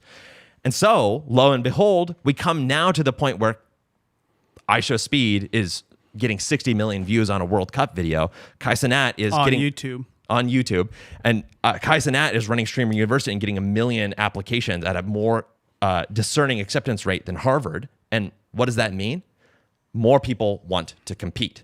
And so what's the first thing that they think of? Well, creators around me, their first instinct that I've seen is to go to Twitch. Yeah, do the thing that they are doing or that they perceive as the thing that makes them the most money. Totally. And to me, it makes sense. You're following your role models. But the way that it doesn't make sense for me is that on Twitch, there's no way to get discovered other than by luck or word of mouth. Yeah, or like collaborating. Basically, there's no algorithm. By the way, we've seen that before too. In the early days of YouTube, how did you get successful? Word of mouth, like with a viral link, right? Using sharing on other like social media platforms mostly, or maybe text message or something like that. Or you get selected by YouTube to be featured on like the homepage or something like that. They did have one more thing, which was search, and we can come to that another time. I think that's kind of a non-factor in this scenario for the time being. But I look at it and I'm like, if I'm a creator starting out on Twitch, it's an uphill battle. And so here's how this relates to Streamer University. I think more than anything, to your point about the classes kind of being obvious stuff. Well, first of all, I think that there's a place for 101 level classes, right? It's a university, right? But second of all, I think the most important thing that they're doing at Streamer University is that they're king making.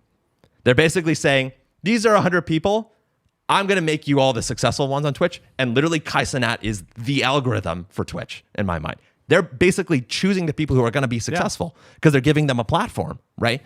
And that's why a million people apply, is because they realize that. They're like, well, I could either keep posting to Twitch over and over again and just pray to God, or have like another like clipping strategy or something like that. But it's hard to get people over to Twitch when they're watching.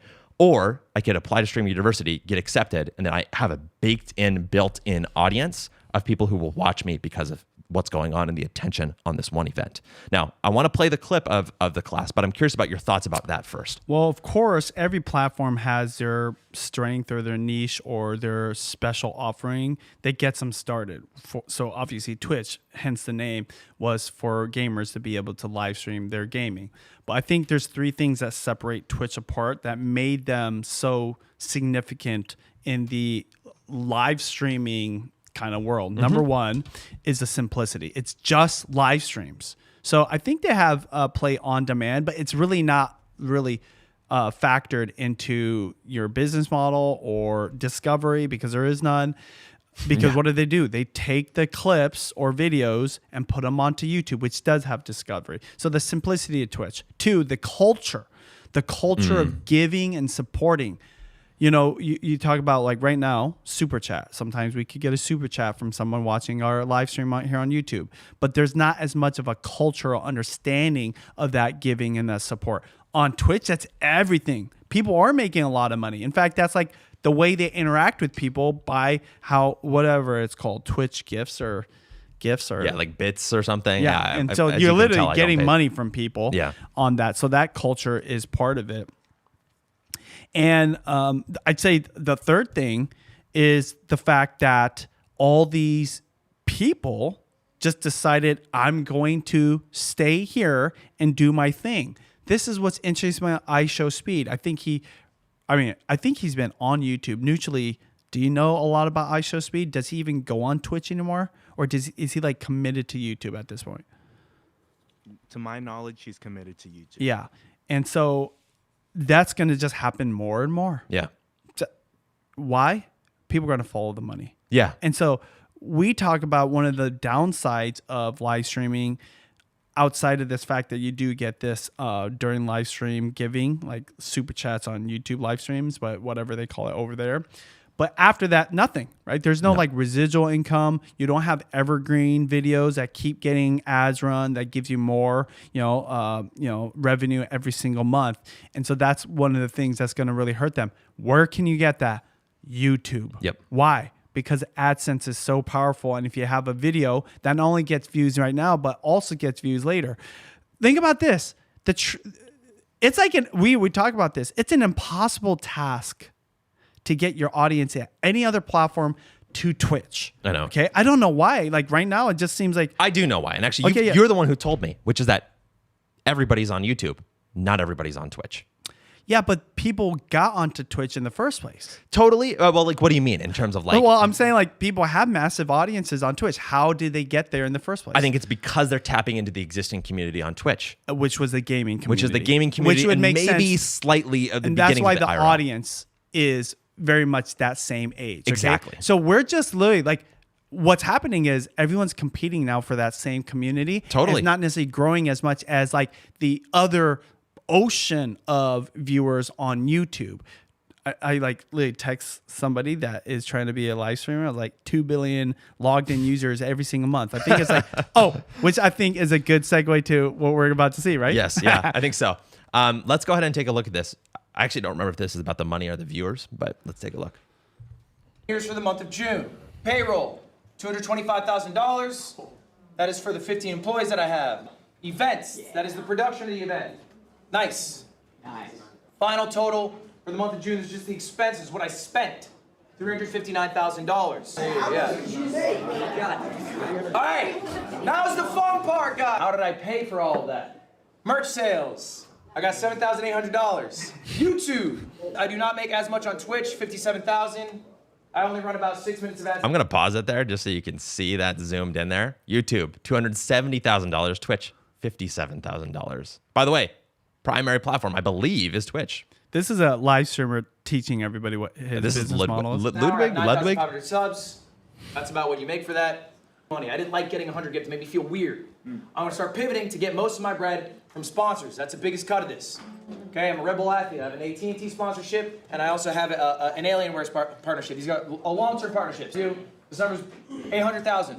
It is because this is what you get to see. This is what people, Just to give you a sense here again. Look at the difference between these things. Look what's contributing to the money there. Twitch is almost nothing. I mean, it's a lot of money, right? Don't get me wrong, but like in comparison, percentage-wise, I'll let it continue. people love to show you. They love to show you the top 100. But you guys aren't top 100. Not all of you, at least. Some of you in this room are. Maybe you want to be. Maybe you'll get there. What does Miss Top 1000 look like? Let's come back to this in a second because I know you've got more to say before we go on, where he talks about the lower tiers of people making money on these platforms. Do you have anything else to add or any reactions to this? Well, I don't know this guy, but I just love how transparent he is. I mean, that's the whole point of Streamer University and putting them through a boot camp, that they get to have inside knowledge. What's fascinating is everyone kind of does. Yeah, I totally. wonder if there's parts where they don't stream it, or you don't have to go there. But like you said, the opportunity of going there, the learning is secondary. Number one is getting put on. Exactly. It's interesting thinking of Kai Cenat as the algorithm. He literally is the algorithm. He's not only helping you get discovered, he's making a choice who gets discovered. Exactly. Yeah, and to me, that's the crazy thing. It's like very much like the early days of YouTube, where there's like maybe just a handful of people deciding what gets on the YouTube homepage. Not just that, there was a handful of creators that decided, hey, this is who I want to collaborate with. Very this true. is why so many people moved to LA, by the way. Because it was easier to collaborate. Yes, because they want to be able to attend the events, get invited to the PR experiences, and just collaborate with other YouTubers. And so if you didn't, it didn't mean you didn't grow, but you didn't get to take advantage of the collaboration. That's why 20 years later, people are doing the exact same thing. Streaming University is the new LA, basically. Totally. And this is, I want to say one more thing about this before we continue watching. You were nailing the point home that I didn't even get to make because we're just so aligned on this, I think, which is that it's crazy to me that YouTube is not considered more for streamers as a first choice. One of your philosophies that I recently learned from you is that creators really only get like a primary platform and a secondary platform, right? Yeah. And in the mental bandwidth of the average creator. yeah, and especially if you're doing it with really small teams, really low production overall, like you're wearing a lot of hats. MKBHD would say that you're like an octopus with like 8 arms, basically. And you only get to use those eight arms, but you're still trying to manage all of those 8 arms at the same time, right? In this case, the crazy thing to me is that this is a streamer who's teaching at the, I think you could say, the #1 university for streamers in the world, Streamer University, right? And what is he saying? I make most of my money on YouTube and on sponsorships. And guess what? What did we just talk about for the entire beginning of this show? The way that iShowSpeed streaming FIFA with the most, being sporting events being the most advertised events in the world, with low production teams and shows taking over YouTube and these platforms as the opportunity for advertisers to come and sponsor those shows. Well, why wouldn't you start in the place that is more likely to get you discovered because it has an algorithm?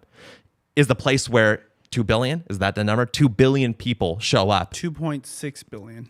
2.6 billion people show up That's and use. That's kind of old too. I bet you it's closer to 3 now. That's basically the entire world to a first approximation, almost half at least, right? And then at that point, have AdSense, have the recognition of the advertising, and not have the stigma of the other things. Now, I will say this, from a creator's perspective, the money that they're thinking of is the donations from their audience, and that culture is there. But I want you to take a look at that. Oh, I guess I don't have it up anymore. But if you go back and you look at that one more time, the donations that he's accepting, I think he even said he turned them off. Well, I can guarantee you if he was making a ton of money off of them and it was significant, he wouldn't have turned that thing off. It's probably how he would have been paying for the bread on the table. I can tell you this is ridiculous to me. I can tell you exactly why more aren't just jumping to YouTube. Yeah, tell me. But I have a question I want to ask you. Yeah. Do you think most people do try to be on YouTube? Most streamers that are doing this? Do you think they at least have a channel and they've taken a whack at it, like uploaded a video? I think that most people do, and I know this for one reason, which is that a lot of growth strategies for people on Twitch is to post clips to YouTube. And why don't they keep doing it or double down? Because it's too hard. It's too difficult. Interesting. Why is that? From like the most basic standpoint, way more competition. Because the thing about Twitch, its simplicity also makes it so there's actually less competition. Totally. You're just competing against IRL creators, right? People live streaming. On YouTube, all right, you're competing against every other creator that's inside of your niche.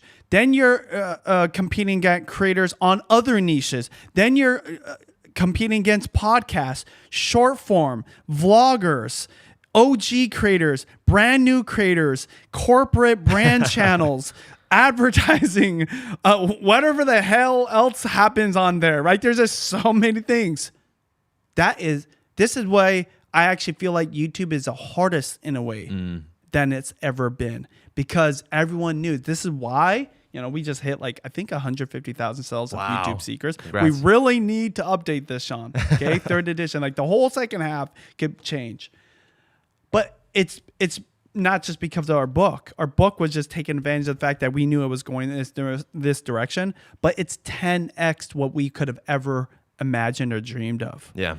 And when it's happening like that, it takes a while to get your start. But once you get your start, once you get up to those upper echelons of success, and I think like the MrBeast running into iShowSpeed is a good example of it. Then you just skyrocket past anything. Anything notable in Twitch and the IRL live streaming is puny tiny compared to like the top dogs of YouTube, but it just takes a lot more effort. The reason I love live streaming, and not just on Twitch, but anywhere, is because at the end of the day, you can make it easy and you get lots of ROI, especially if you're entertaining, especially if you know what you're talking about, or people just like you. Yes. And there's no post-production. There's no editing. You don't even need a thumbnail or anything. Like if you're just good, you just live stream, you catch that algorithm that loves longer AVD. And I know this because when I was doing my cooking show aggressively, we saw slow growth, right? Exactly. And I would just say like, I'm the more boring of all the cooking creators because I'm older. That's like not where I put my bandwidth or my energy or my thoughts and strategies. I just did it for the audience I want to watch me. And the only thing stopping me from getting more successful is doing it more. Yeah. I just didn't have the time to do it. I mean, like I still try to do at least once a week. So the ROI is there, but the ROI of doing a live stream on YouTube initially is not there the way it is on Twitch. Well, let's talk about competition because that's what they talk about in the second half of this clip. This is all of their viewership. All right, how much do they make? How much does a top 1,000 streamer get? Sponsorships, $0. Asked them why, they said they think their agency's ass. They haven't had a deal. YouTube, $150. They're more of a streamer than a creator with multiple verticals. All right? Twitch, $10,000. That's a good amount of money.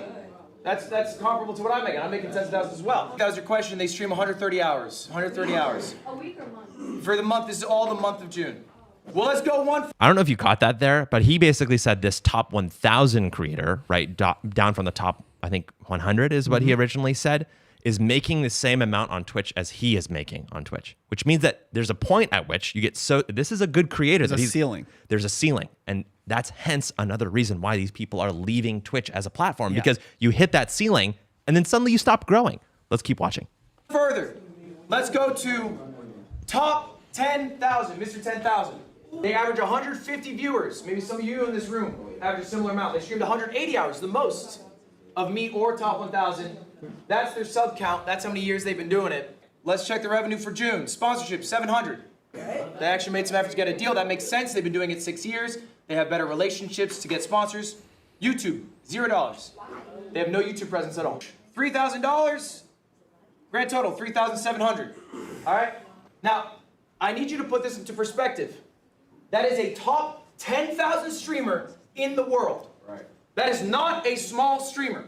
That is a big streamer. How many streamers are there in the world? Anyone have a guess?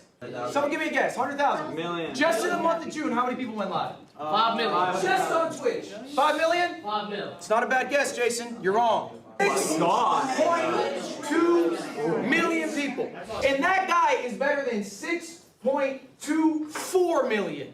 Top 10,000. And how much is he making? 3,000. 700.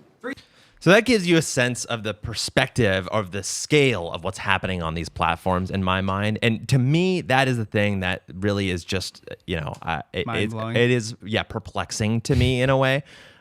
Now, don't get me wrong. Do I think that there will be lots of success for people who double down on Twitch? Absolutely. In fact, I think Twitch might even, sort of change their platform over time in order to accommodate this, rise in streaming.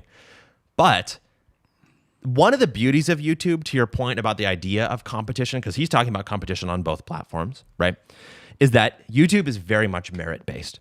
And really, if you're going to be a creator and you want to find success, you should probably be making the best content, right? Twitch, I don't know that I could say the same thing. It's a little bit more like the old world of Hollywood and the old world of most media, which is it's who you know, it's where you are, it's where you go, right? Which is the whole point of this. Guess what platform was like this at the very beginning? I think I have a guess. Yeah, it was YouTube. Maybe not this extreme, okay? Because the trajectory was super fast. Yes. Because it was very novel. You say it had more competition back then. It didn't have the same amount of competition for the culture. So like YouTube, True. like Twitch, That's was very like true. the place to be, okay? So even you have these other platforms offering, they had to like steal you away from YouTube. It was economic competition, not cultural competition. Yeah, but even then, like there just wasn't anything like AdSense that would just think about this. This was crazy. When a platform first starts, Okay. How long does it take for them to invent like some kind of ad revenue tool on that platform usually? Well, nowadays it's very quick. Very but, quick, right? Yeah. From like day one, if you like think through it, you could get it going on day one. A bare minimum version, yes. Okay, so say you do start a platform right now. So in a year from now, how much experience would you have running that revenue tool on that platform? A year. A year. Well, how long has AdSense been going? 20 years now at this point. But like when YouTube started in 2005, how long was AdSense going? Well, actually, technically, it was going for a couple of years, I think, because it was That's my Google point. technology. Yeah, yeah. There was no competition that had that experience. Because they had a head start. I mean, now I'm just going to start friggin' gushing over YouTube. No one could have ever planned this out better. The ad perspective or the ad need is so important that if you don't have that, then people will cap out like they are on Twitch, right? Or they'll go to the place that not only they won't cap out, that you make the most money. Yeah. YouTube from day one already had something brewing on another like part of the company, right? Which was Google. That was already like getting experience. Now, was it a perfect fit for YouTube and videos and playing commercials? Not yet, but you know the early days of AdSense, you know it wasn't videos or commercials. Yeah, I did. It was banners. It was banner banners, ads yeah. on the side, on the top. It was like multiple different places. Gosh, that's crazy. What was that before? Blogs. What Yeah. was that even before that? Websites. Yeah. And then who knows all the other places? So that AdSense team basically gets deployed on YouTube from day one. That was almost 20 years ago.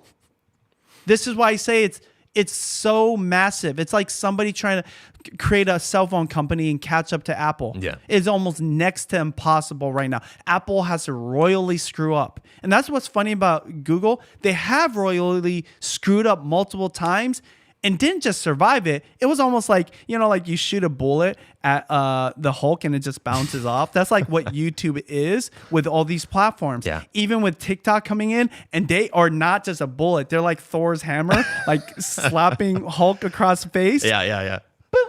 Just like we got this. Let's bring in YouTube Shorts. Let's dominate. And guess what? They might not be out competing TikTok, where they're definitely a major competitor. Yes. And they don't just got that move, they got a lot of other moves. And like, does TikTok have like a live streaming deal with FIFA and Fox? Not even a question. No. You know what's funny? I'll tell you, like, I think this is a great way to like show the significance of YouTube. YouTube's claim to fame in terms of like sponsoring an event outside of YouTube itself and their own events was VidCon. They were always the flagship sponsor. They were the #1 top banner for all VidCons. If you don't know, VidCon is the #1 creator conference. It used to be in the world for creators, not just YouTubers, but everything. Last couple of years, they're not even the main sponsor. They're like way down on the list. And it was like TikTok for a long time. You think YouTube cares anymore? No. What do they care about now? Oh, I mean, the platform? I guess I don't know what you mean. FIFA World Cup. Oh, yeah, true. Which one is way more significant, has more clout, and That's a good point. probably pays way more? I could also list the Oscars. I could list the the Emmys that we just talked about. Every one of those things, it matters way more. And TikTok is not even in the conversation. Yeah. So we're talking about Twitch and having a cap, and like he's like the clip that you didn't play that I was like kind of referring to Yeah, is like yeah. like you guys need to be on YouTube because of this, and this. Twitch streamers, IRL streamers are just beginning. I know because I know creators that want to be live streamers that barely can get their like shiz going on YouTube because it's difficult. It Yeah. like takes a lot of effort. But we're talking about big money on FIFA World Cup and iShowSpeed, you know, being like the #1 guy for soccer or football, depending where you're at in the world. Like the discrepancy right now is nuts. Yeah. It's nuts. And It's arguably bigger than it's ever been. what am I trying to say? And this, I'm speaking to one creator, but maybe all creators. if you want to succeed on YouTube, you have to focus on YouTube. Yeah. Going back to what we said about one major platform and then one minor platform, one place that is your home base and the secondary kind of like, your vacation home. If you want to crush it on YouTube, your home base has to be YouTube. Your everything has to be on YouTube.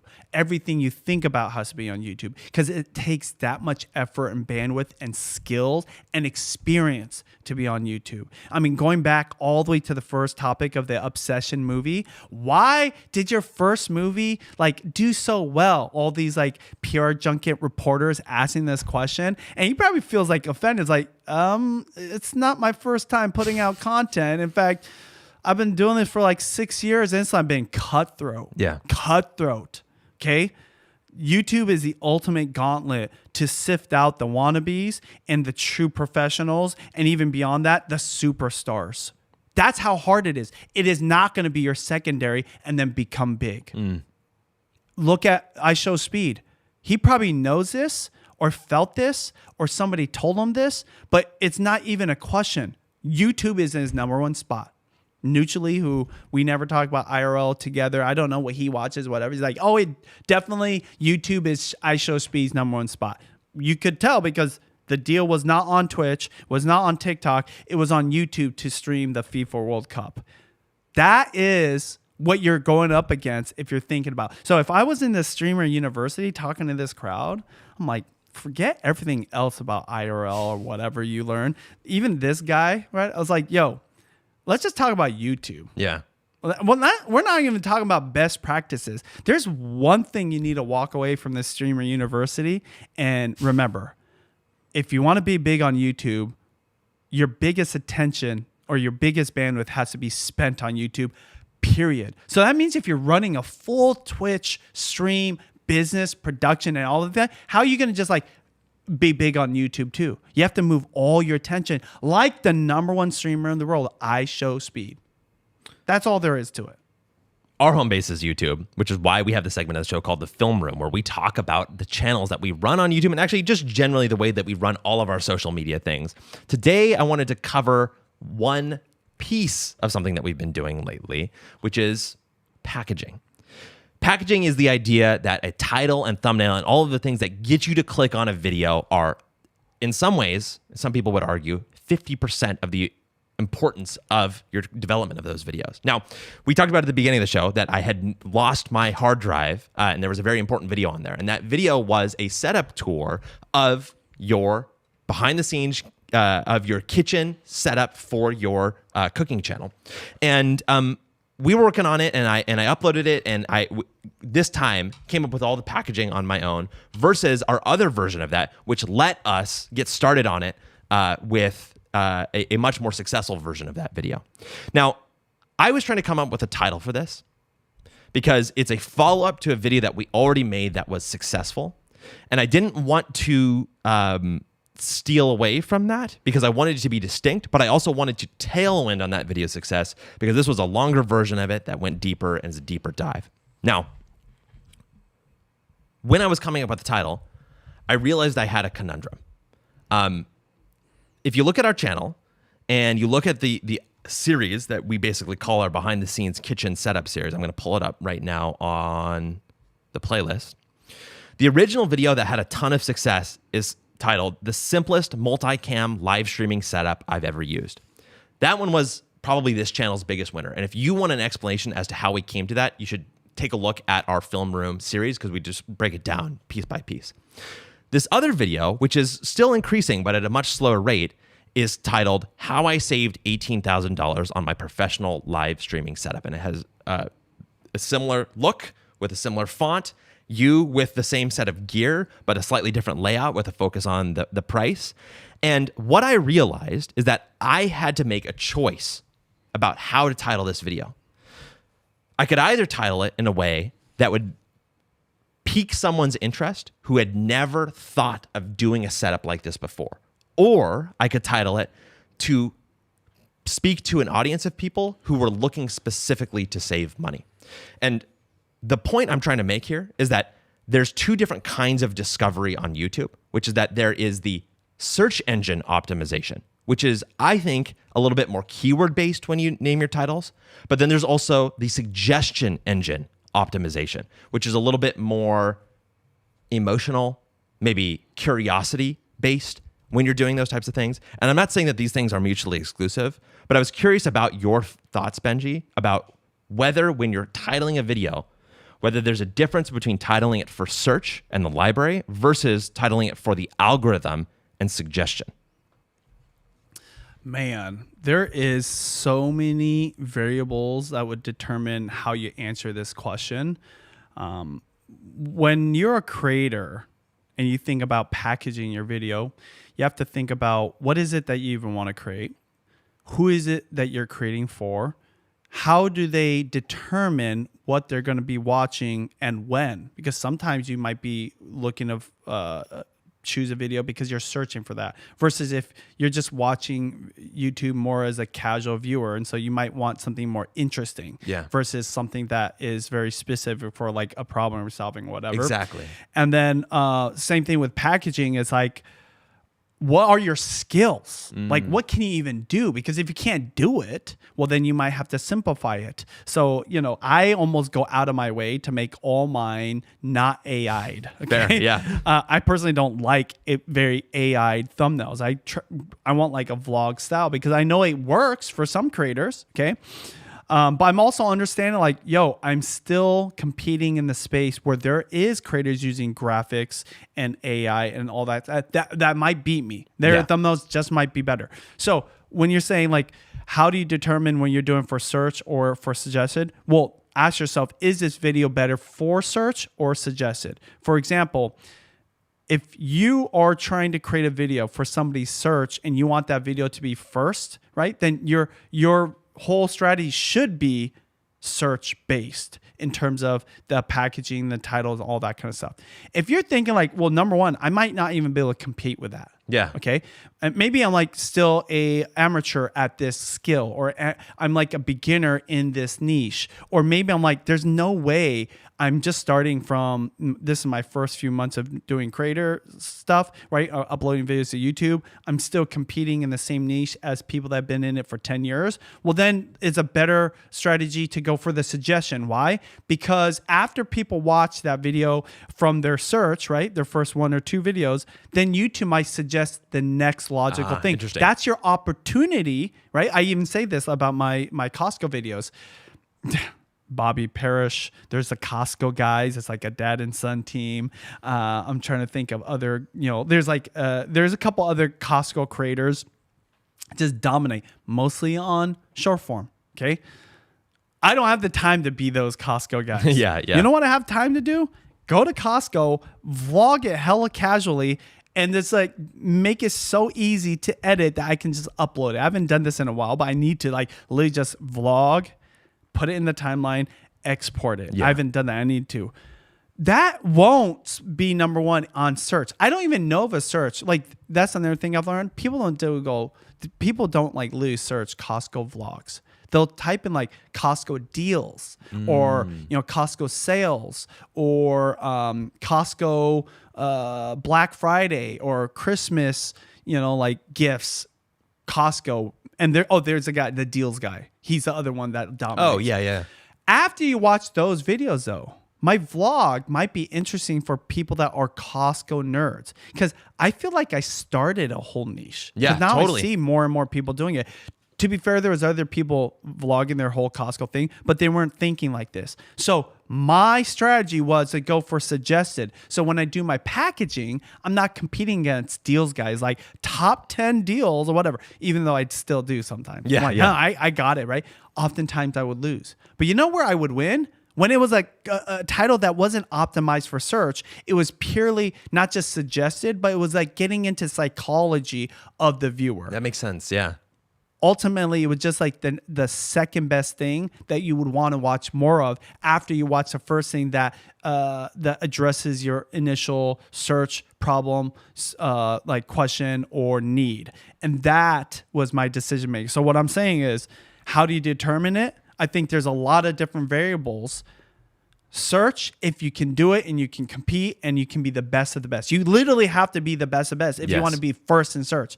Suggested for like maybe you're not the best. You know that you're like self-aware and you're doing something more relaxed, more for that TV viewer, where oftentimes it's the suggestion that leads us to watching stuff. Or better than that, when you're coming back to a certain type of content, like your favorite Costco show. Yeah, right? And that's where I was thinking about it, is that you kind of hit two things there where if you're being suggested, which is that number one, if you're being clicked on as a suggested video in that like bar of suggested videos after you click on the first one when you search, right? Well, the person who watched the maybe shorter version or the less in-depth version, or even just the first one, they're going to enter your video with more context. And so you don't have to do as much work in terms of giving them that context. That includes title and that includes thumbnail, right? But even beyond that, well, if they watch your thing, and especially if you've made it like vlog style, for example, using the new vlogging method at vloggingacademy.com, you get the advantage of creating a show that then people fall in love with. And then guess what? If they keep watching your show over and over again, that's definitely getting recommended to them in their homepage the next time they show up on YouTube. And so you not only benefit from being recommended after the first searched video, but you get the benefit of being recommended as something that shows up on their homepage every single time that they open YouTube. And they may even come to YouTube to watch your show, for God's sake. That's the amazing thing to me. Yeah, totally. So it's too many variables to literally just go through it like in 5 minutes. Yeah. But different strategies, not only for different audiences, different niches, but also for different levels of competence in content creation and resources too. You know, if you, Yes. MrBeast can compete for that top spot of just the YouTube homepage, because literally he is the best in the world at doing it, with huge teams that know how to do thumbnails.